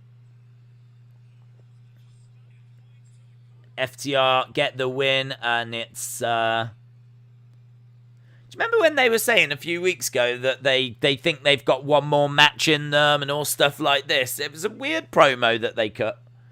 Weird promo about how, like, you know, this injury was, like, really serious, and they've got one more... I would have to go back and re-listen to it, 'cause I know they said they've got at least one more match in them, and they had that match, I think, at All Out, and now they're just continuing having matches, and, like, there's been no repercussion on what was said. Kind of really built it up like this could be their final match. It's a pretty serious injury that Cash Wheeler's got, but what's happening? They're talking about the Suzuki incident. Yeah. He felt slighted. That his music was cut off. He feels insulted. He wants payback.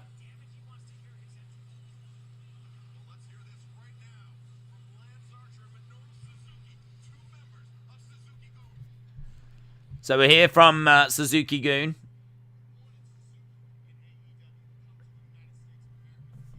So they are making a thing out of the Suzuki incident. Look at him.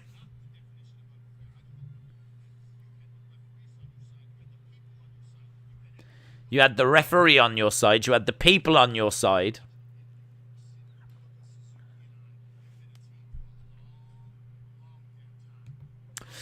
Been a pretty good show. 2 decent matches. 1 decent segment. It's been consistent, says Harley. What do you enjoy more, Days? SmackDown or AEW? Again, there's good and bad stuff on each show. I mean... I would quite comfortably say the best thing that I enjoy is the Roman story. I think the Roman story is the best story in wrestling. That's obviously carries SmackDown, but I think the thing with SmackDown is that you can start good with a big segment, tend to end good with a big segment, like normally Roman, couple of bits in between, but then the middle of the show can really sag.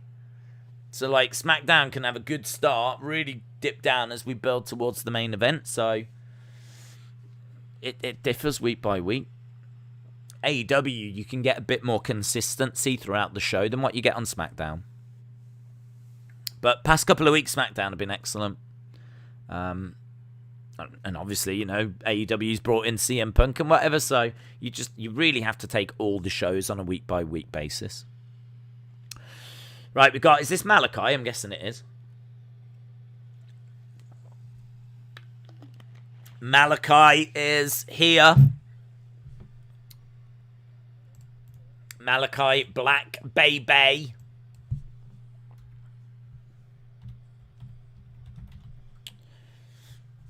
Shola says SmackDown is easily the best.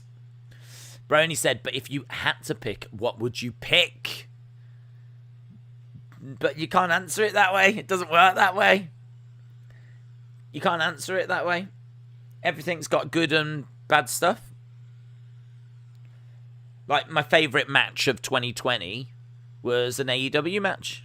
My favourite match so far of 2021 is an NXT match. So it's like, it's constantly evolving and changing and moving and...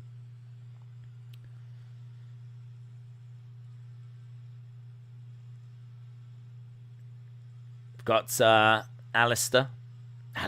Malachi. I'm still calling him Alistair.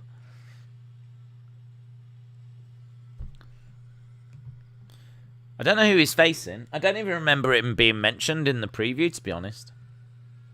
And amazingly, I mean, in all fairness, 47 minutes have gone in this show. It has flown. It has gone quite quick. I don't know. I didn't know he was becoming a frost giant.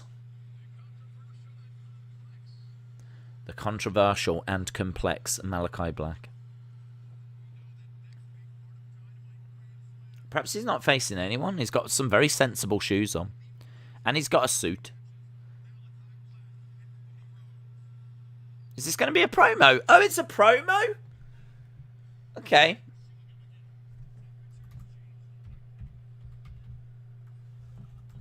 CM Punk says the temperature has changed since Malachi Black came out. It's got hotter because he's a cutie pie. Promo. We probably don't need so many R's. Right, let's see what Malachi's got to say.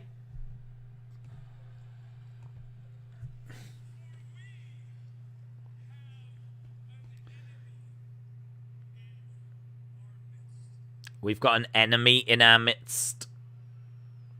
He is looking...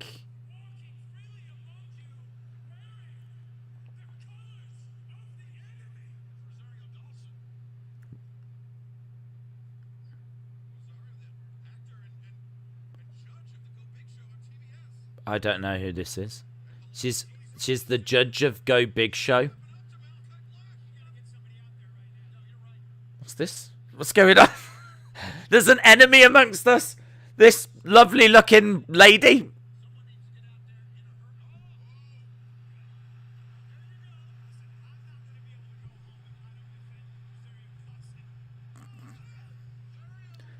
Azario's jumped on the back of Malachi. Cody's come down. Cody in a red suit. Big kick by Malachi. The now fight. He throws Malachi over the railing. Oh, yeah. I saw Grim. There was Grim.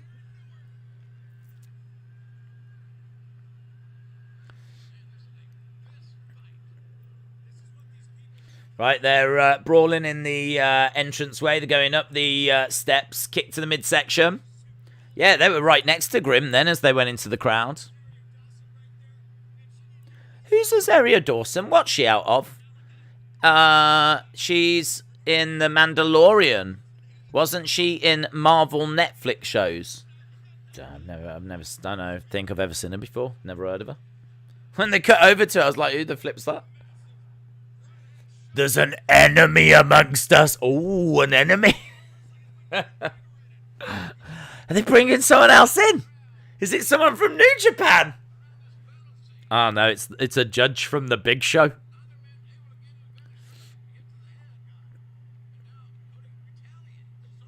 Right, they're fighting on the on the steps. They're fighting in the crowd. Oof. A drink gets hurled. Tell you what, you'd be gutted, wouldn't you? I'd be gutted. If Cody took my drink and chucked it at Malachi Black, I would not be impressed. I'd be like, do you know how much this costs? Another one as well. Yeah, that guy's gutted.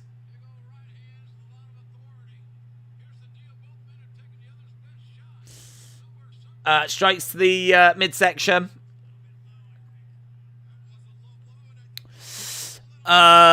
Well, Cody threw a beer at him. Yeah, another one's gone as well. Oh, I can't believe... what I can't get over is the fact that they're just grabbing people's drinks. I'd be devastated. Honestly. I'd be devastated. Not made of money. She was in the rundown with The Rock and Clerks 2, says Brad G. That was I had bourbon in there. Yeah. Yeah. They're up to $45 in drinks. I bet the arena are loving it. I bet the arena manager sat there going, oh, throw more drinks. Throw more drinks around. That'll force people back. Put the prices up now. I bought a drink. It was $8 a pint. It's gone to $30 a pint now. I know. There is an enemy amongst us. It's Cody. Chucking everyone's drink around. Alcohol abuse. That's exactly what it is. Alcohol abuse. The worst kind of alcohol abuse. Chucking it around the arena. Do you want Balor to win or do you want Roman? I want Balor. I'm torn. I love them both. But the Roman story is my favourite. But Balor is the one that should beat him. And you can't have the demon lose. You can't have the demon lose. The only way the demon could lose is if he's outnumbered. Like, if he loses 3-1, then so be it, you know. Even the demon's got limitations. But you shouldn't be having the demon lose against Roman. But if there's going to be outside interference, then maybe we can go that way. Roman shall not lose, says the gamer. Justice for the 2 fans that lost their drink.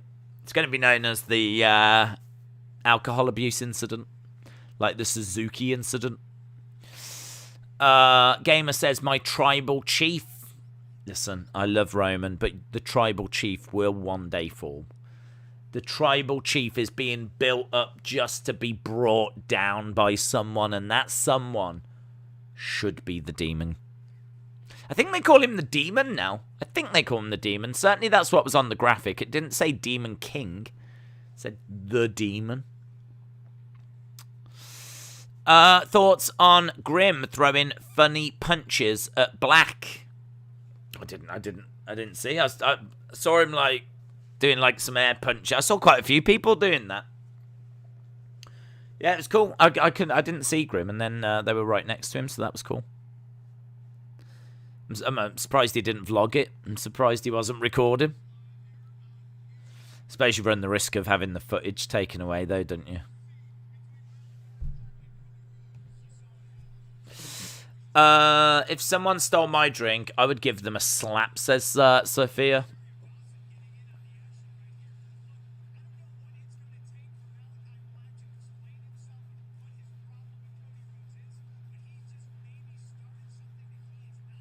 Malachi Black might have started something that he's not able to end. I didn't see Grimm. He's right there in John Cena. Well, that's why. That's why, isn't it? Let's see what you've done. Let's see what you've done. Are you excited for the draft? Not really. Not really. I'd be lying if I saying that I would be like crazy excited for it. I think it's hard to know how you can reshuffle things so that both shows are going to be good.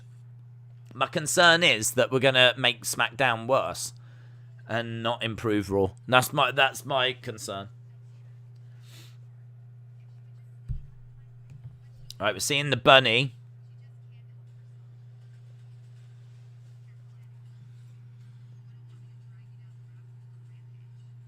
What's happening now? Who's she going after?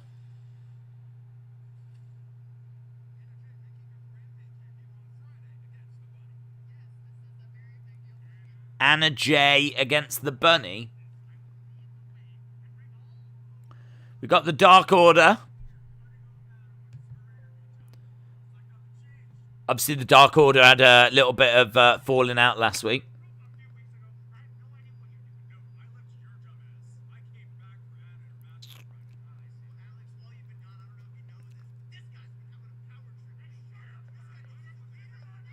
Right, Evil Uno and Anna J said, if you're not all going to be together, I don't want you out there for my match. Ty Conti has grabbed her and they've left. Heartache in the Dark Order. Right, wow, that is quite a collection of star power, isn't it? Right, Dan Lambert.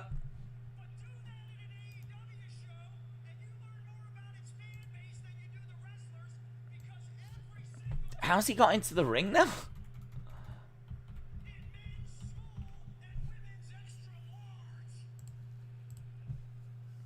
He's talking about how at the that's a good line.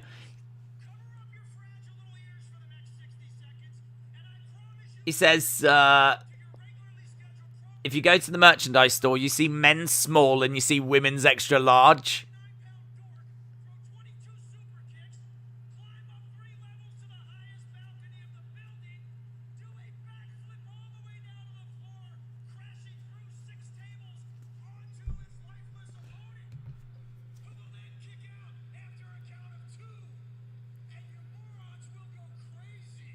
Yeah, right, well, Dan Lambert going off. I mean, the only problem is there's no one that can come out that's going to be able to deal with what's in the ring there. Okay, we've got Jericho making his way out. Jericho's certainly going to be able to go verbally toe-for-toe. What's this building towards? Ethan Page, Scorpio Sky against Jericho and Hager. Dan Lambert shouting all over Judas.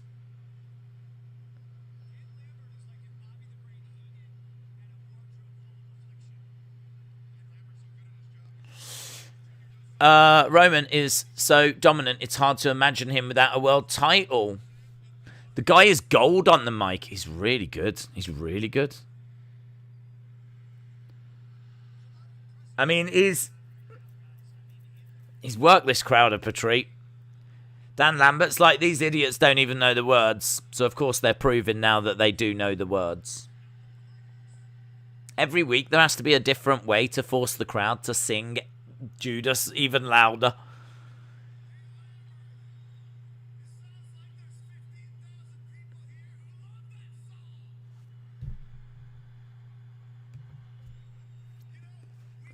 Jericho has got Mike Tyson on his side. He's going to need him.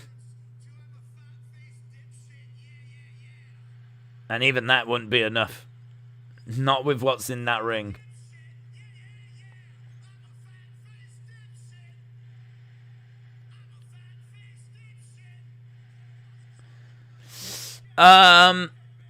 Is this meant to be entertaining? I don't know where we're going here.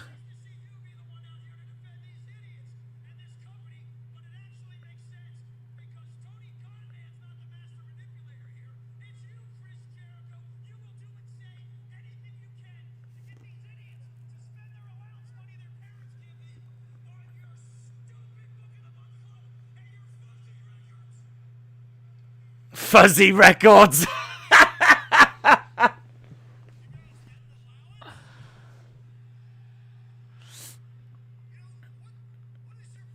It's good back and forth, this.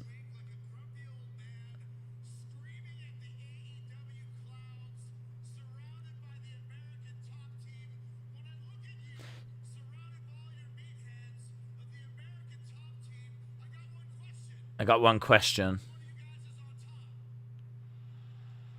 Which one of you is on top?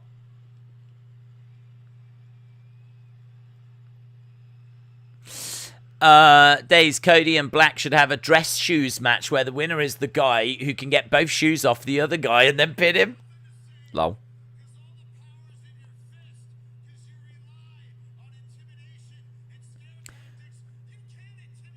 You can't intimidate us.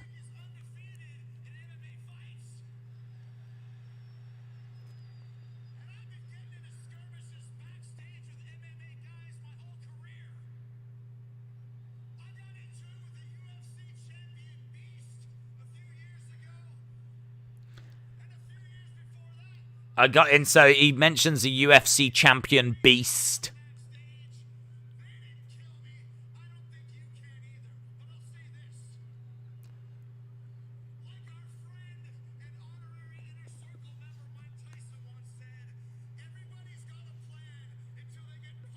Everyone's got a plan until they get punched in the face.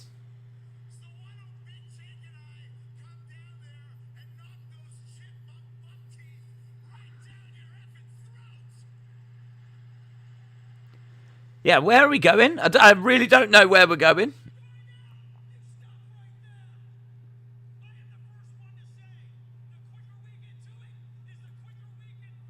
Good. If this is going down... So, right, so we're building to... So all of this, we're building to Scorpio Sky and Ethan Page versus Jericho. Jericho and Hager. I like how he said that. Fueled by American Top Team.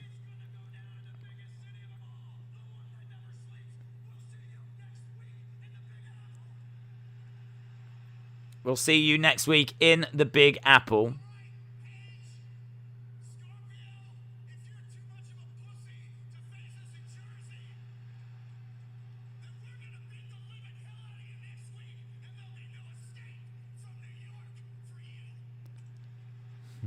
Okay. Inner Circle needs a lady in the group. Oh, a lady. I wonder who that could be. What lady would you put in Inner Circle? It made no sense for AEW to go to commercial whilst Cody and Black were still fighting. That's when they should do picture-in-picture if they needed to go to commercial, says John. Jericho will bring some backup, says Corvid. Harley says, I want either Volta, Keith Lee, or Riddle to dethrone Roman, because whoever does will be a huge star. I agree. And you would want them around for a really long. But Balor's 40. I want someone a bit younger, in my opinion.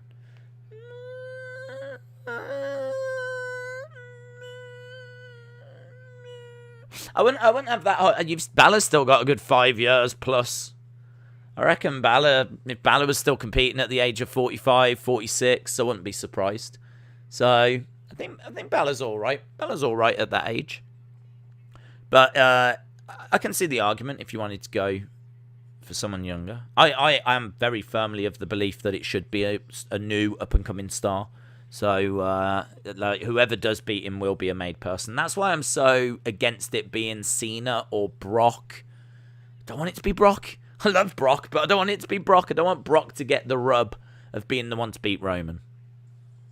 Right, Jade Cargill is coming down. Jade Cargill against Layla Hirsch. Jade Cargill versus Layla Hirsch. I'm looking forward to this. This was a match that kind of spoke to me. Before she's 14-0 now, is she?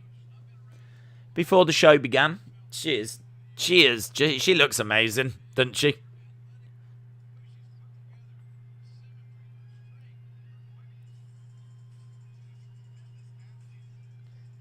Making her way down to the ring. Jumps in.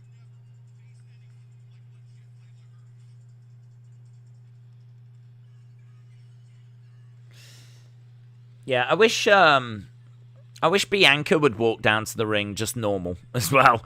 Kind of watching Jade Cargill make her way down. All the time I was watching her, I was like, you know, when I'm watching Bianca, she's like always skipping down with her hair and everything. Like, I find that annoying. She does it every time. Even when things are going against her. Even when things are bad. She just comes down a bit moodier, but still skipping and swinging her hair. So I wish she would have. I wish she would come down normal, bit more credible. Because definitely Jade Cargill, then, as she was making her way down, she just looked like she was on a mission. Oof. Legit Layla Hirsch just walked straight into Jade Cargill. And her face just went straight in between her boobs. She takes Jade Cargill down, starts throwing in some forearm strikes. In between the middle and bottom rope, suicide dive by Hirsch. Gets thrown back into the ring. Layla is tiny. She is small. Anna says, could you see Tyson coming out next week? And if he bought out Rose Namajunas, that would be interesting. He wouldn't get Rose. She wouldn't do this, would she? I think Tyson, if Tyson walks into that ring, if Tyson had come out, I wouldn't be buying it. Not with the amount of people in that ring, and they're MMA trained. You know, Tyson's going to get taken down, and what's he going to do off his back? So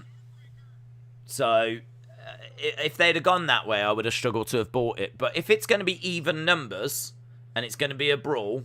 So you've got Scorpio Sky, Ethan Page in the ring, but outside you've got Arlovsky and Paige Van Zandt. And then out comes Mike Tyson and Rose Namajunas.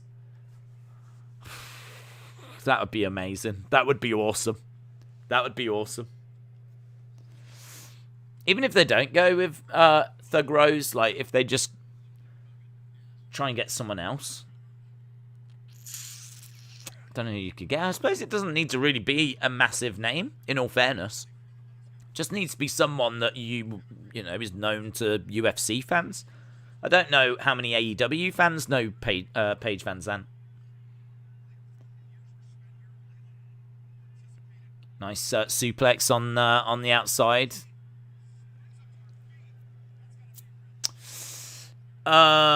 Do you like flippy, spinny wrestling? Not overly. There's elements of it that I appreciate. I think if it can be used in a match, and it can add to a match, but when it's just constant, it's a bit too much for me. But I do appreciate the athleticism. Layla's down on the outside. Finn Balor will beat Roman for the Universal Championship after Roman beats Rock. J Suggs says they're doing a lot of commercials. Hard to know. I don't know when. Oh, are you at commercial, are you? Are you at commercial? Because if so, we should probably do halftime scores. Put in your scores if you're at commercial. Are you at commercial? I mean, I'm not, but feel free to do it if you are. Thinking about it, it is normally about this time. Picture in picture. Do it then. Fire it in. Halftime scores. I think it's pretty solid. I think it's a pretty solid show. Brony says 7. James Chadwick said, did you see Thunder Rosa attacked La Greca on Busted Open? I saw that she was in his house, but I didn't see that she had attacked him. Moldy says 725. Brendan says 932. Liv and Zelina Stan says 8. Future Comp says 7. Tommy Production says 775. Shola says 6. Bunker says 4. C. Rayford says 7. Brad says 7. Gamer says 7. Princess Lady. Hello, Princess Lady. 7. Harley says 7.5. Matthew says 8. I saw your comments, Matthew, on Fight. Shout out to you. Rashona says 7.5. Austin says 6.5. Anna says 6. William says 5.5. Zachary says 7. The Gamer says 7. Brony says 7. Bert Spark says new dark side of the ring. Eps. Yeah. when are they starting? When's that starting back up? That's always fun. I don't even think I've seen all of the last season. So that's something I could search out. And, I mean, if ever I had time, of course.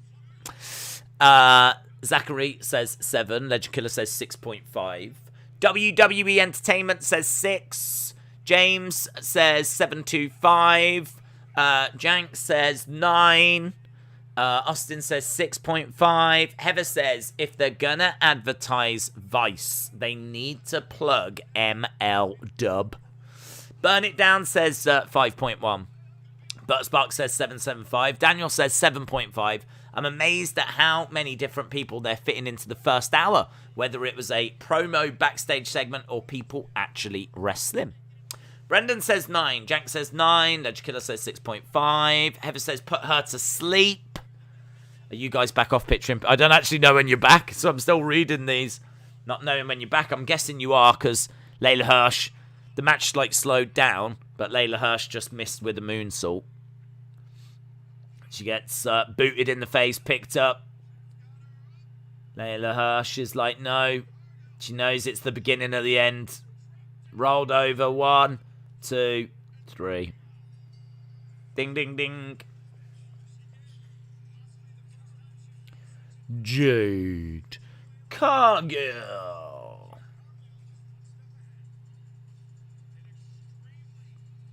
Jade Cargill.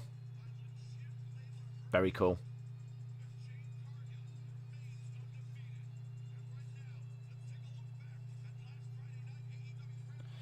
They're building her nicely. They're building Jade Cargill nicely. Here's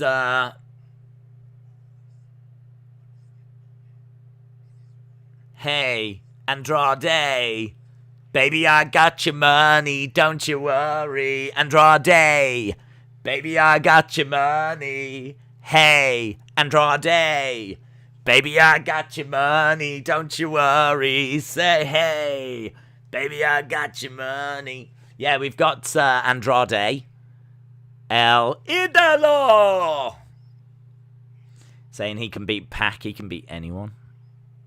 When he wants. Not another remake of that song. Gotta give the people what they want. Days, who's the biggest Karen in wrestling? Who's the biggest Karen in wrestling? I don't quite know what Karens are. Aren't they like women that get like easily offended, think they're like above others, kind of a bit snooty kind of a thing? Is there a Karen in wrestling? Is there someone like that? I feel like there should be. Easily offended. Who's easily offended? I don't know. I can't think of a name. Can anyone think of a Karen in wrestling?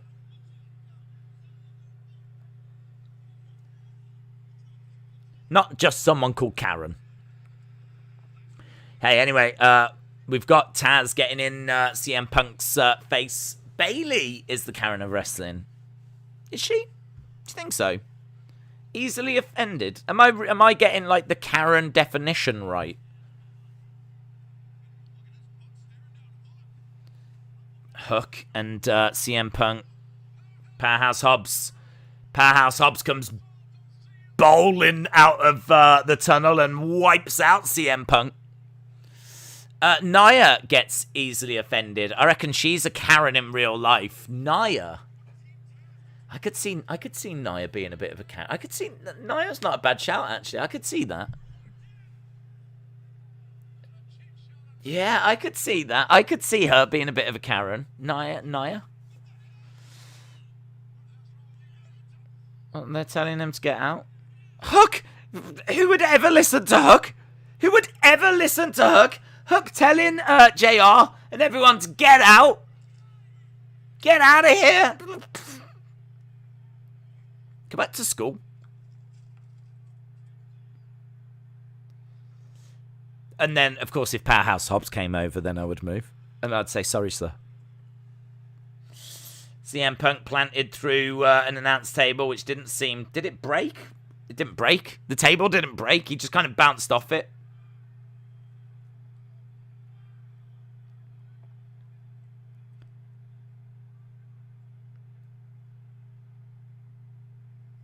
Right, well, CM Punk's down and we cut away. I am the table! Yeah. It's, the table didn't break. He bounced off it.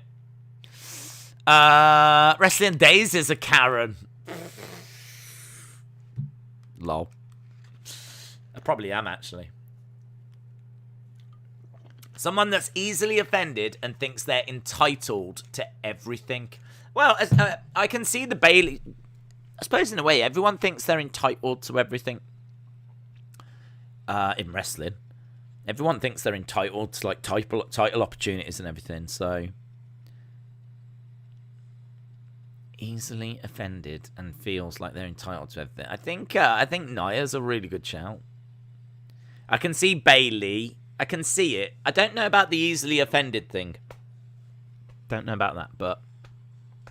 It's an interesting one. It's a good. I've never thought about it that way. It's a good one. Who is the Karen of this community? Who is the Karen of this community? Who thinks they're entitled to everything and is easily offended? I think it's William Hensey. William Hensey's always easily offended. He just hides it with cryptic messages, so we never quite know what he's on about. I think that's what he does. He hides his heartache behind cryptic messages. So, Karen Hensey. That's what we've... Brony, Ronda made a joke backstage. Got mad at Alexa and Murphy not marrying each other. She's a Karen. Britt Baker's a Karen, says J-Hub. You're a Karen, and you're a Karen. William Hensey says Dak King is our community's Karen. Oh my God, we don't need to be fueling fires as we build towards the wrestling escape pod thing. I tweeted you the busted open thing. Okay, bud. Appreciate it. Harley. And Dat King, Karen, says Austin. Well, this is going to go very well for our community, isn't it? This is going to go very well. I can't see any fallouts from this conversation. I should imagine this is all going to go very swimmingly. So, yeah, wonderful. William isn't easily offended. He easily offends. And there's a big difference. Is the anti-Karen there? Is there an anti-Karen? Is there like a Susan or something? Legend Killer, shout out to you. Jack's Hats says Bray tweeted. Is it the one from earlier? Where he said, I'll see you soon. I think he said, I'll see you soon, Austin. See you soon, Austin.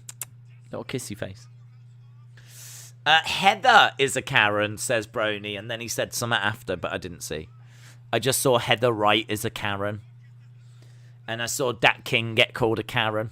And I called William Hensey a Karen. And Monica's a Karen, says Bonkers. Dan the Beast Severin says MK Osborne. MK Osborne's Karen. The Switchblade says, I get offended easily. That's because you're a Karen. The Gamer says, hello, I'm back. Hello, Karen. I think I'm getting carried away now. Brony said, Days wants this community to fall apart. That's because Brony's a Karen. Karen's here. Karen said, did someone call me? No. I don't think so. I don't remember hearing your name mentioned. You guys are just rude, says Harley the Karen Griffith. Vicky Guerrero's a Karen. That's a good shout. Takes a Karen to know a Karen, doesn't it, C. Rayford?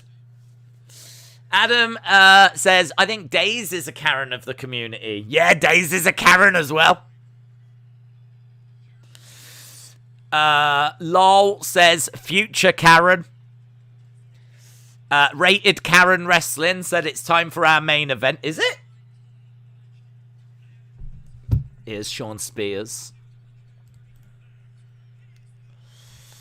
Days, is Kinky Cross a Karen? Says Karen Costello. Yeah, he is. Karen Cross. Karen Cross! He's lucky that they didn't go with that name, isn't he, really? Karen Cross. We've got Sean Spears versus Darby Karen. Sean Spears versus Darby Karen. LSW's a Karen. Yeah. Oh, definitely. KSW. Karen Costello says, we are all Groot, therefore none of us is Karen. Karen Trunkero1 said, how is this week's Dynamite? It's pretty solid. It's all right. Is Bibby a Karen? Says the Karen. Yeah. Karen Lashley. Karen Lashley. I don't know why this is so entertaining, but I'm having a lovely time. Coffin Flop says a sign. So, is that someone that's not feeling Darby Allin? Is that someone that's not into Darby? They've got a sign that said Coffin Flop. And they showed it on TV as well. Did they see it thinking it said Coffin Drop? Right, we've got Darby in the one corner. We've got Sean Spears in the other. Stephanie McMahon is a Karen, says Airflow Karens. Karen Heel Doors says there's a lot of mud slinging in the chat tonight. I know, and I am doing my best to try and settle it down. I'm really fighting a losing battle here, but I'm trying to settle things down. Sean Spears on the outside with Darby. Oh, I just noticed that Grim is at ringside with his girlfriend. I think it's his girlfriend. I don't know. The Moldy Karen said, can you... Oh, my God, that's awful. The Moldy Karen. Ugh. I think I've been on a date with her. The Moldy Karen says, can you not use my name in vain? I am highly offended. I would like to speak to the manager, please. I would like to... This is not acceptable. I would like to speak to the manager of this channel, please. We'd have to go and get manager days. James Chadwick's a Karen. He always punches people. Oh, James Chadwick's a massive Karen.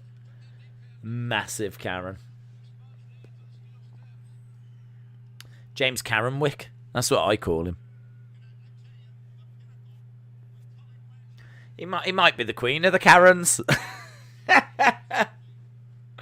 Queen James Karenwick.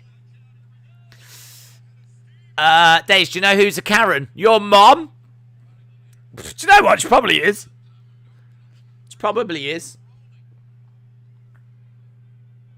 Oh, I said something to her earlier. She opened the door, and like an animal came in, like a wasp or a fly or whatever. And she's like, "Oh, I just saw something big. Oh, I just saw something big." Like something came in. She's like, "Oh, I just saw something big." I was like, "Did you look in the mirror?" Ah!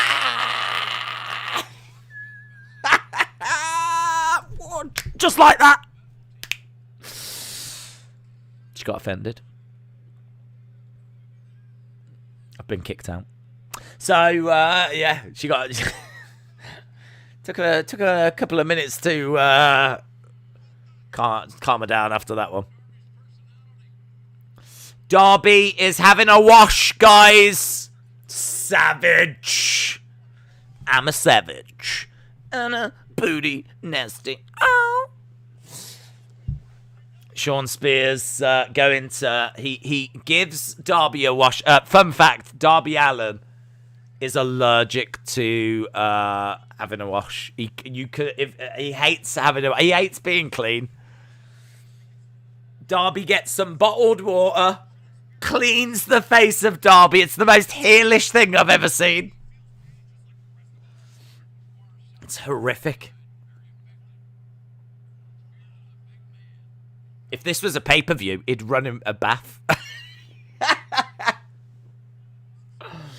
He'd run him a bath and pop him in the bath.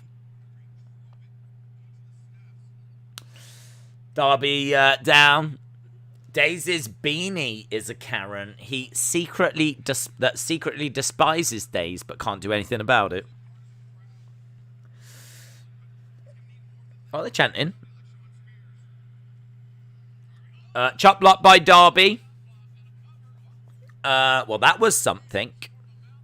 I will call the cops, says Daze. Don't ever talk to me like that again. Sorry, Karen.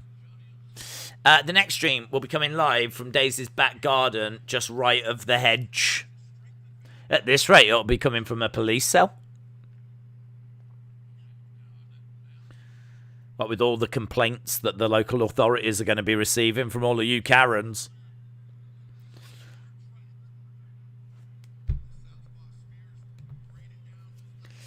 Strikes coming in by Sean Spears. We are sneaking our way towards the final half hour. What have we not had? We've not had Bryan Danielson. It's a pretty big one. We've not had Bryan Danielson. We've not had Kingston and Moxley versus 2.0. So we've still got both of those to come in the final half an hour. Letterman said, Daze, a Karen is someone who is easily offended, thinks they're above everyone else, treats people like garbage, who they see as beneath them. They think they deserve special treatment. I mean, honestly, even I will admit, I really thought you was describing me. I was expecting to get to the end of that message and go, and that's why you're a Karen. Karen is better than Biden.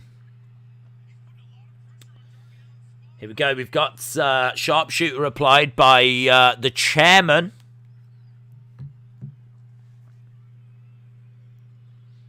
Chairman Sean Spears, and we're getting a Darby chant from the fans. Trying to get over to the ropes, and he gets to the ropes. The main event will probably be Moxley and Eddie versus 2.0, leading into a face-off with Lance and Suzuki to end it, I think, says Daniel. Beth Phoenix is a Karen. Why Sting let him get a wet one, says Zoom Station. Perhaps Sting secretly, thinks that he probably should have a wash. Perhaps Sting's been saying, like, you need to have a wash, Darby, come on. And so Sting's secretly pleased. 2 count. Karen is someone who enjoys Raw every week, says I will call the cops. I didn't even know what I was saying then. I will call the ropes or something. I think it's because Darby Allin's just gone up to the middle rope. I'm starting to lose the ability to read the chat and watch something at the same time. You know us men, though. We can't multitask. Not like you Karens. Days, can Becky Lynch now be referred to as a MILF? I mean, not on these streams. But I would imagine elsewhere in the world, she probably is being referred to that way, yeah. Put him away, Darby. Karen Trunker said, whoever asked the question about who's the Karen had no idea what they were starting. I saw a video about a Karen, and it was a woman. I can't remember what happened. There was a woman, I think, that said that this woman in the queue had made like a comment to her. So she got her camera phone out, and she's like, "Why did you just say this about me?" And she pointed it at the woman. It was kind of 2 Karens going at each other. One Karen got offended by something that was said, so she started filming it. Coffin drop. Coffin drop to the spine. 2, 3. Darby wins. So one Karen got offended, started recording in the shop. The other Karen had a full-on meltdown. I don't know if you saw it. It went viral. She was probably like, "Don't film me!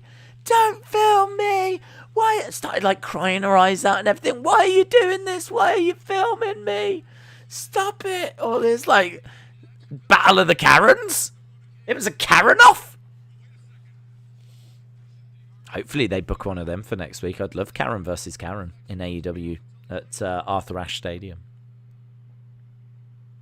They should have Emma Raducanu come out. Just on a completely different subject. They should have Emma Raducanu come out. And the man that won as well, whatever he was called. Not Emma Raducanu. Tully wallops Sting with a chair. Sting grabs him by the throat, drives him back into the corner. A Karen is someone who doesn't listen to the chat. "Show us your hair now or else," says "I will call the cops." AKA Harley. A Karen is someone that changes their name to something different, but is such a Karen, everyone still knows who it is. Darby. J-Hub says, Sting can't take bumps. Chronic Effect says, Ty Dillinger is missing. On the brink any minute. Got me thinking. Everything with... What are you on about? I had no idea where you was going, and I still don't know. Austin says, Harley proving more and more that he is a Karen. No one knows who I am. Oh, no, they're giving Sting a wash. Oh, my God. Oh, there's way too much hygiene in AEW.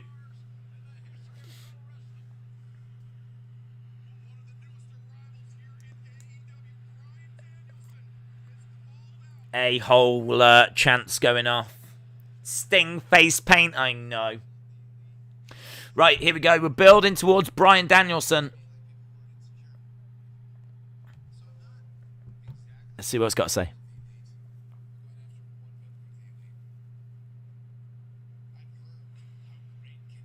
I've heard how great Kenny Omega is. I've seen how great Kenny Omega is.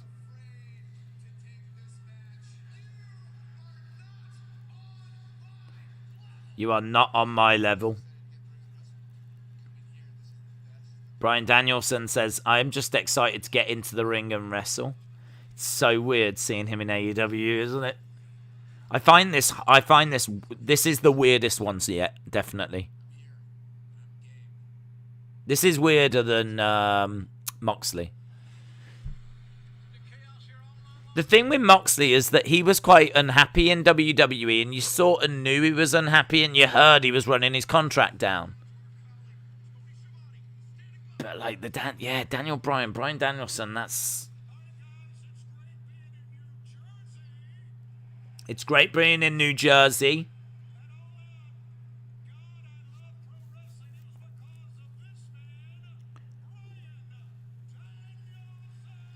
Bryan Danielson making his way out. I thought what we had just seen was his thing, but Bryan Danielson.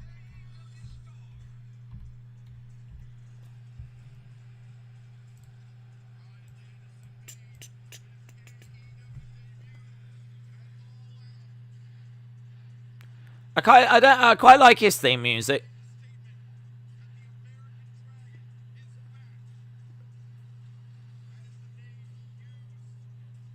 The American Dragon name is back.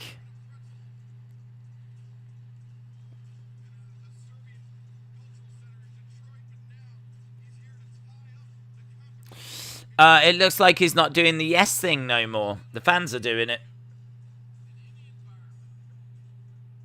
Bryan Danielson in just a white t-shirt. I wonder if you could buy that white t-shirt. Do you reckon they're selling Bryan Danielson white t-shirt? I'd buy that. No branding on it whatsoever.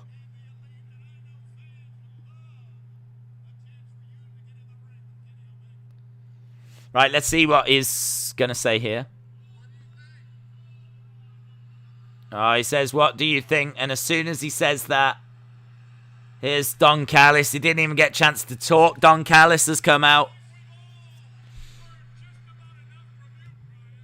Here's Don Callis, and behind is Kenny.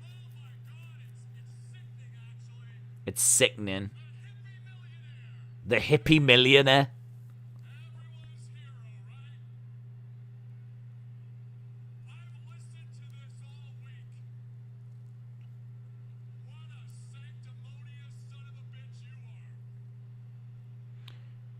Okay, so we've got Don Callis, Kenny, in the ring with Bryan Danielson.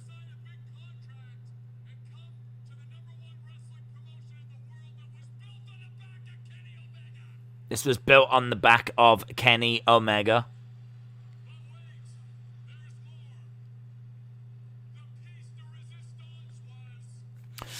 A white t-shirt back, yes. They just hate it when you go to a place and you clash fashion-wise. That's exactly what's happening right now with... why is Kenny wearing a white shirt?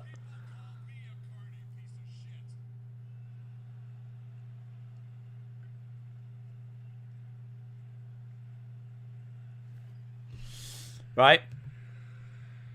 Pretty standard stuff so far.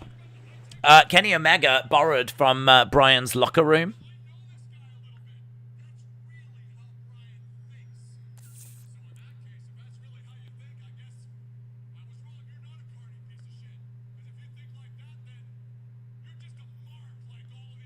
You're a mark like all of these people.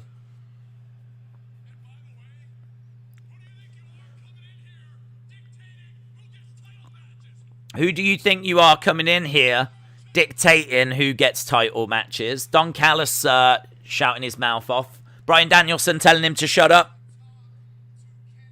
I'm here to talk to Kenny Omega.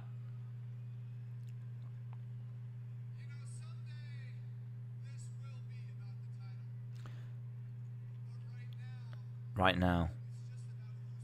It's just about who's better. I like that. I really like that. Because don't you think this is quite interesting? If the title's not on the line.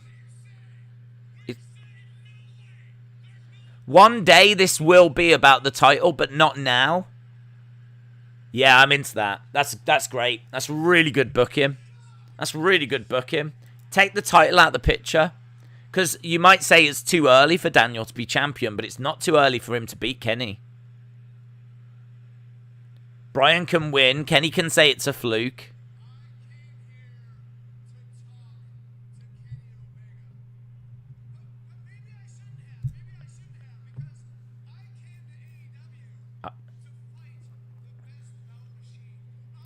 I came to AEW to fight the best.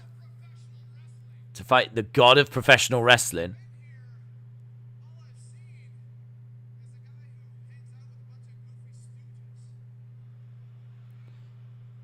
Daniel says all his sin is a guy that hangs out with a bunch of stupid stooges. The crowd are really into it. Yeah, they're really into it. POS chant.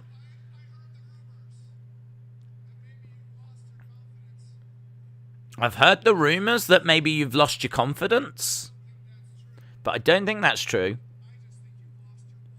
I just think you've lost your balls. Oh!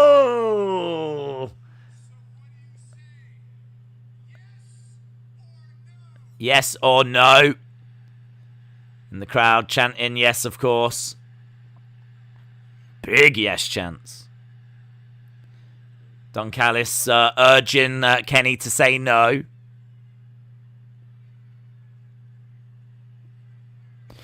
Kenny is afraid of Bryan Danielson.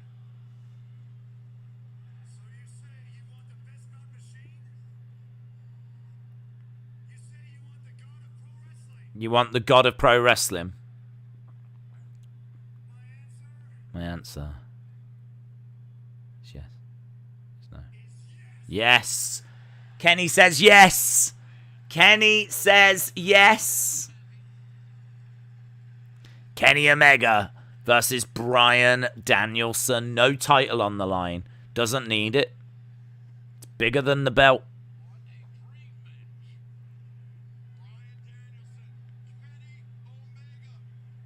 Next week. AEW chants.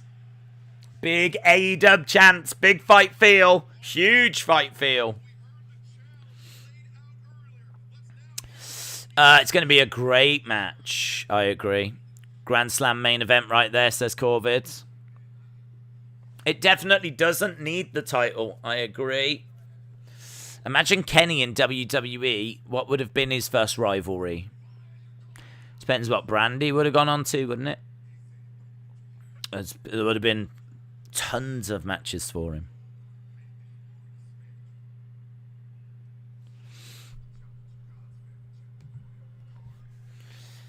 Okay, we've got a promo with Miro. That was a really good segment. This show is hella boring, says Dom. I wish that Danielson and Omega shook hands, says Jim. Up next, we've got Eddie Kingston and Jon Moxley versus 2.0. They're actually spelling 2.0 different now. I don't know if there's a reason for that. Moxley and Kingston versus 2.0. It's spelled like that now. I wonder why. I wonder if that's got something to do with NXT being called 2.0.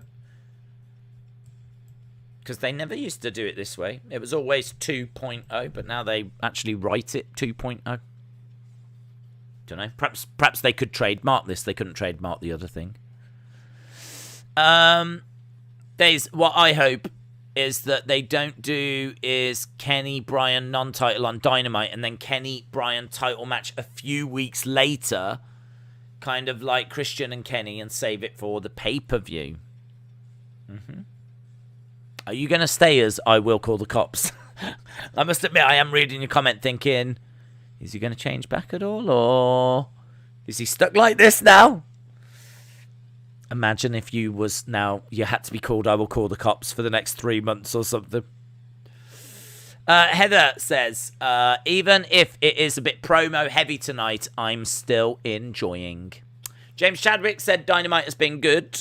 Jay Smith says this hasn't been the greatest, but it's far from boring. 2.0, 205 live.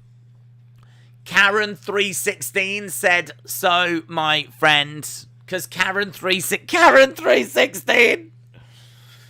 And that's the bottom line, because Karen316 said so. Amazing. I didn't even have all the names we were having fun with. How did I not get round to doing Karen316? I think it's because mentally I keep thinking to myself, I need to give Austin a bit of a break. I'm always having a little pop at Austin, do you know what I mean? It's all good humour.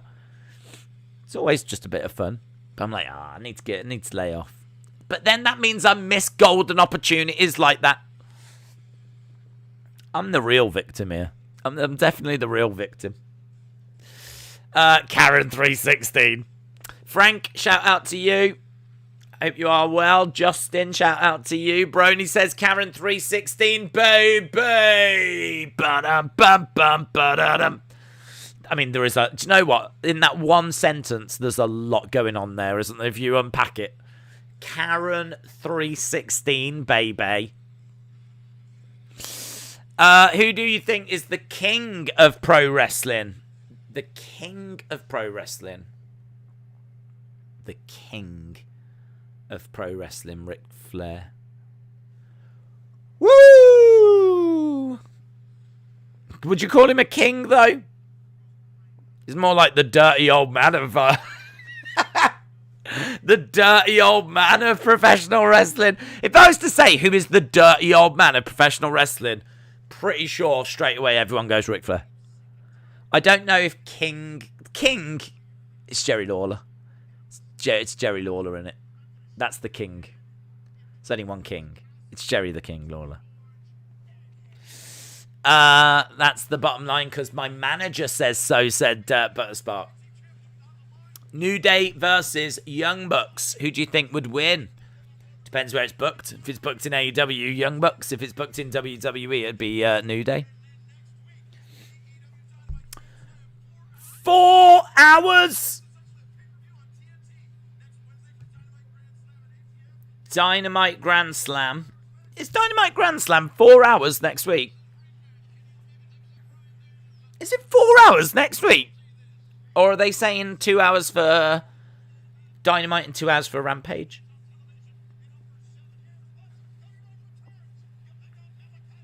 Or is it a 2-day event? I don't know what's happening. I'm still reeling from 4 hours. Britt Baker versus Ruby Soho. FTR versus Sting and Darby Allin. It's a great card. Oh, and then 2 hours for Rampage Grand Slam. So, hang on. It's 2 hours for Dynamite, 2 hours for Rampage. Oh, so it's not like a 4-hour Dynamite.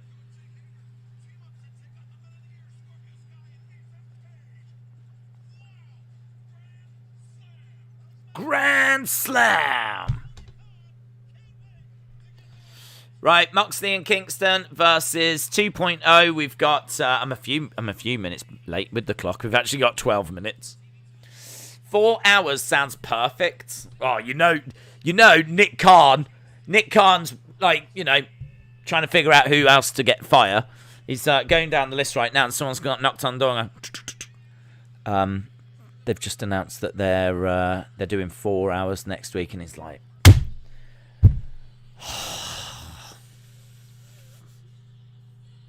that's what I want for Raw. And AEW are doing it. Oh God. Next, they'll take my 8-hour idea. I wanted to do 4 hours for Raw, 8 hours for SmackDown. I bet they're only doing that because I suggested it. There's a guy going crazy here. Moxley in the crowd and people literally jumping for joy. I tell you what, that's the kind of ambition. Add in extra TV time so you get more ad money. That's the kind of thing that Nick Khan likes to see. Wouldn't surprise me if tomorrow we find out Nick Khan's all elite. That's the kind of business practice that Nick Khan likes to see. Nick Khan is all elite. Oh, there we go. Look, Grimm's recording now. Look at this. We've got some hardcore vlogging going on.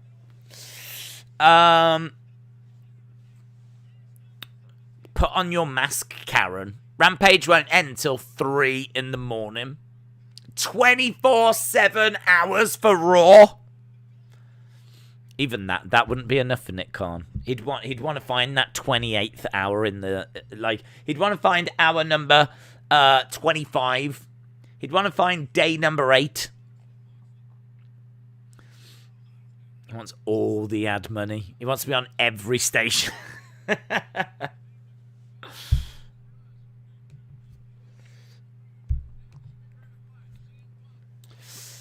Raw 10 hours.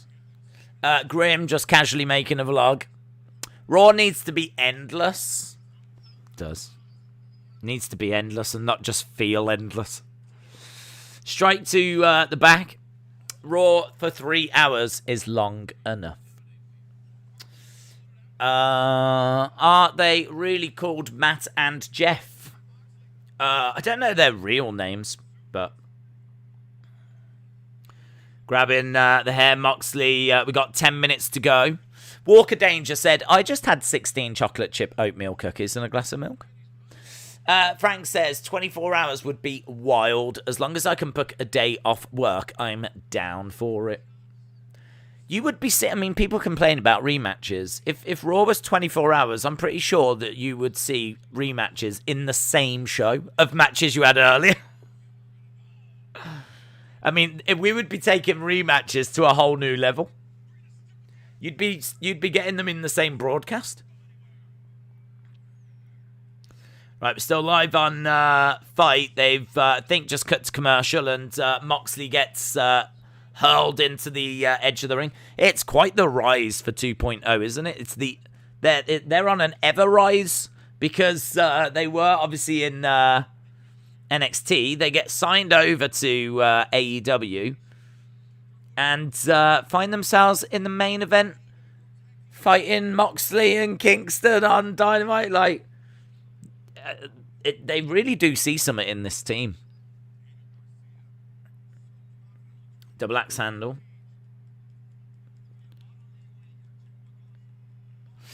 A year-long non-stop Raw. Raw being 3 hours isn't the issue. It's just the way they book matches. Who's going to win at Karen Mania this year? Chris Jericho. Chris Jericho is going to win the main event. 2.0 always lose, says Austin. Well, I don't see that changing in this match. I'll be very surprised if they win here, but... Chops coming in and Moxley being driven back. Rampage will finish at 5 a.m. for us next week. Brilliant. Well, there's a treat. There's a treat. And then I'm pretty sure there'll be a Premier League game that I'll need to start at about 11:30. So I'm just going to have to be super prepared. 2.0 might dethrone Kenny Omega. I'm hearing about someone drinking milk and being healthy. Good for that guy, says the Switchblade. Life goals, eh? Life goals. Does it start early, Rampage? I wouldn't think that they would want to go up against SmackDown. I wouldn't think they would want to do that. But I suppose because they've still got the second hour, they can still cater to their normal audience, but just try and pick up some extra. But I don't know. It's an interesting one. Would they pull it earlier? I suppose thinking about it, you wouldn't want to go later, would you? We all know that the later it's going, the more people are leaving. So I suppose you wouldn't want to go later. Even if you have to go up against SmackDown, you'd still fancy that you'd get more viewers than if you went later.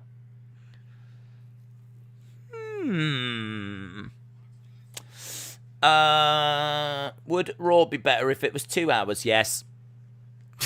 Next. You know, like how we like to have really deep, in-depth conversations, break things apart, look at it from multiple angles. We don't need to do that here. Yes, it would. They struggle to find creative ideas for 3 hours. So I think if you just turn around and go, you only need to deal with 2 now, then they'll be like, oh, thank you. I think we could give you a decent show. Moxley down, tag is made. I was at a WWE TV taping back in the day, and I saw a guy wrestle like 4 times. Big back body drop. Yeah, you do get that. I saw that when I went to the NXT UK one. They brought out people a couple of times. It's a bit weird. Because, like, the first time they come out, you're like, yeah, like, you're proper into them, singing along. Then the second time you come out, you're like, yeah. And if you see him a third time, you're like, oh, yeah, he's out again.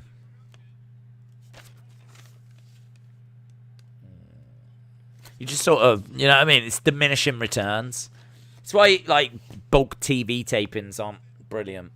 It's like when they recorded Dynamite before. Rampage and Dark and Elevation before Dynamite, and it, like, burns people out. DDT. It's just better when it's just the show, isn't it, really? Keep the crowd, and this crowd is a fresh crowd. I mean, We're not seeing a burnt out crowd tonight. These guys are up for it.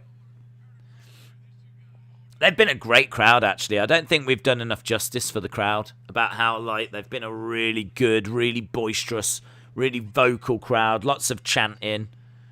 And Moxley's won. I wasn't expecting that quick. Still got 4 minutes.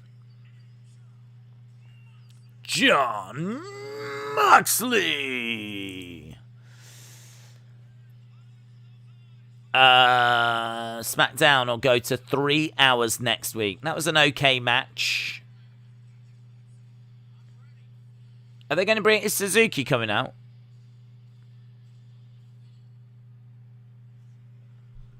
Music's gone off. Yeah, Suzuki. But they cut it again, do you think? Cut the music and have him lose his mind.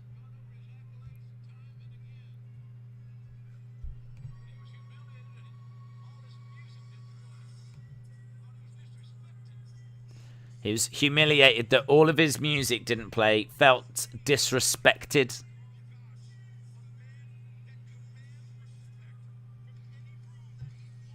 I like how he's not even coming out. Like, he's not even walking out until his music's played. That's the way to do it. If you want all of your music to be heard, just don't come out. Oh, no, he's sulking. Suzuki's, like, got his head down. Hands in his pockets.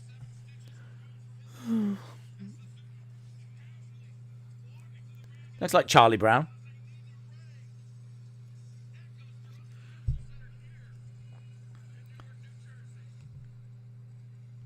Suzuki making his way down. Heather said, I love this. 8 out of 10. Are these guys friends? I think there's a respect. But I don't know if they hang out and watch the Super Bowl together. Eddie Kingston in the ring, in the one corner. Moxley in the ring. Suzuki stepping. Is he going to step in?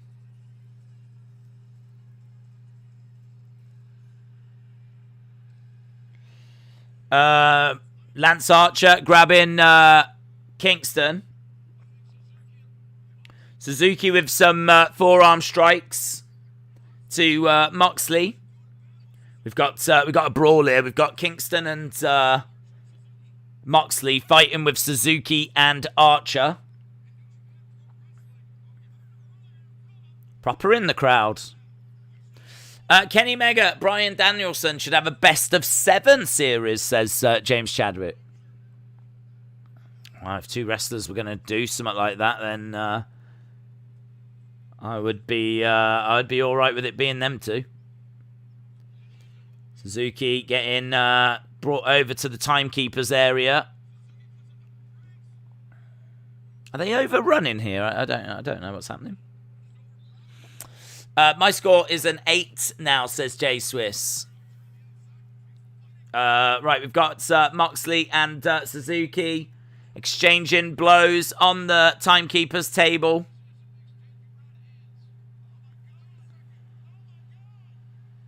He's going to plant him on the ring bell.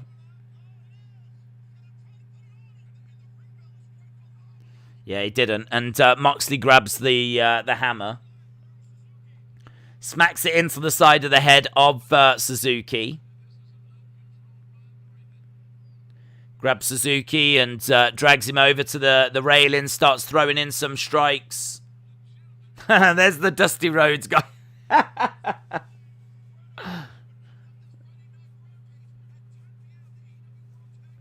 I swear, if Kenny and Bryan Danielson repeat the spots from PWG, I'll quit watching AEW, says Switchblade.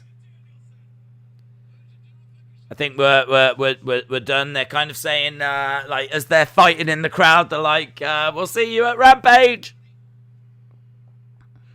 And we're done. Getting your scores, getting your full-time scores. What did you think? Did you love it? Did you not love it? What did you think? They ran out of time. AEW, Higurashi says, AEW is my favorite promotion. That when they slam people, you don't hear any sound effect except maybe a small sound. It would add to it if they would tear the slam. Justin says, good point, by the way. 7.5. LSW says 7. Well, it's going quick. 7.5, 7. I can see lots of 7s. Austin said it wasn't a bad show. Meltzer will probably give that brawl 5 stars. 7.5 says Matt Davis. The Gamer says 7. Vashanti says 8. Heather says 8. The Gamer says 7. Brony says 7. Robert says 7. Frank says 7.75. WWE Edge and Roman says 5. Austin says 7. That's my only complaint about AEW. Some need to work on their sounds and the sound in the ring when they slam people. Other than that, it's my favourite promotion. 7 says Airflow. Lots of 7s. Denise says 10. 7.5 from Justin.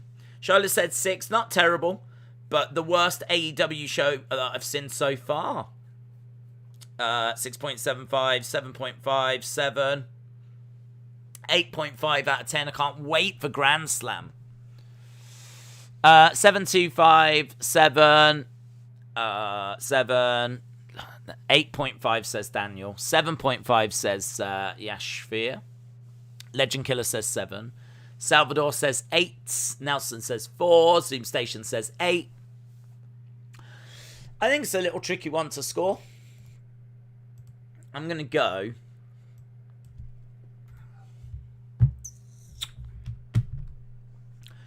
Lots of people have said 7, so I feel like, I mean, I agree. I'm around 7. I'm about 7 or 7.5, so I'm thinking go quite that high. I'll tell you what I'm thinking. I'm thinking I gave NXT 7.5. But a lot of that is to do with the refresh and the new faces and, you know, a pretty average episode of Dynamite. I don't think can compete really with the NXT relaunch.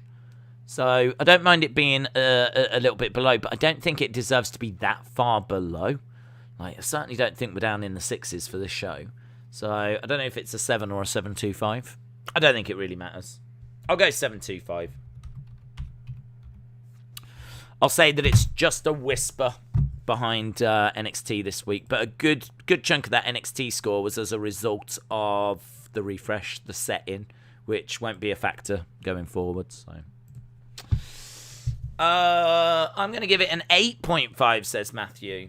Bunkers says 6.8. Zoom Station says 8. James Chadwick says 7.5. Big Cornette just posted his Big E cash-in video. Bryan says 7. Angel says 7.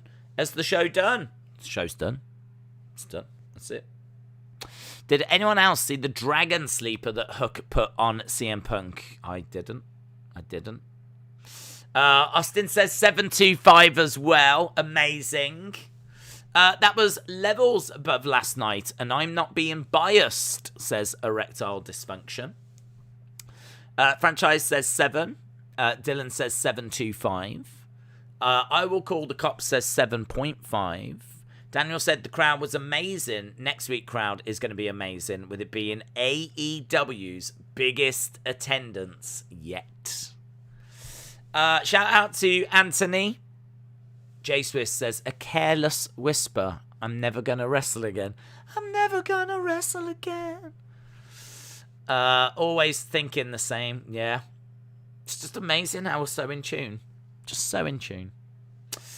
Right. We're done.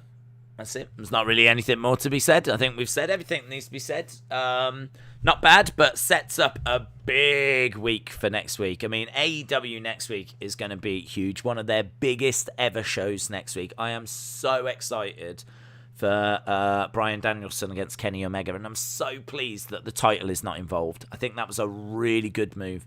I think that was a really clever decision on their part. So, looking forward to that. That, of course, next week. We will be, I don't know what we're doing on the channel. I don't think we've got any streams coming up tomorrow, but we will be back on Friday for SmackDown. So we've got SmackDown coming up. And, of course, we've got UFC returning on Saturday. I don't know what we've got on Sunday. It's a bit of a weird one, actually, thinking about it. I haven't really stopped to think about what's happening on this channel. But, the streams happening. We've got football streams, we've got wrestling streams. There's things coming up. And, of course, Rampage on Friday as well. So, yeah. Awesome. Have a good evening wherever you are. I hope you had fun this evening. And hopefully, I'll see you again next time. Bye for now.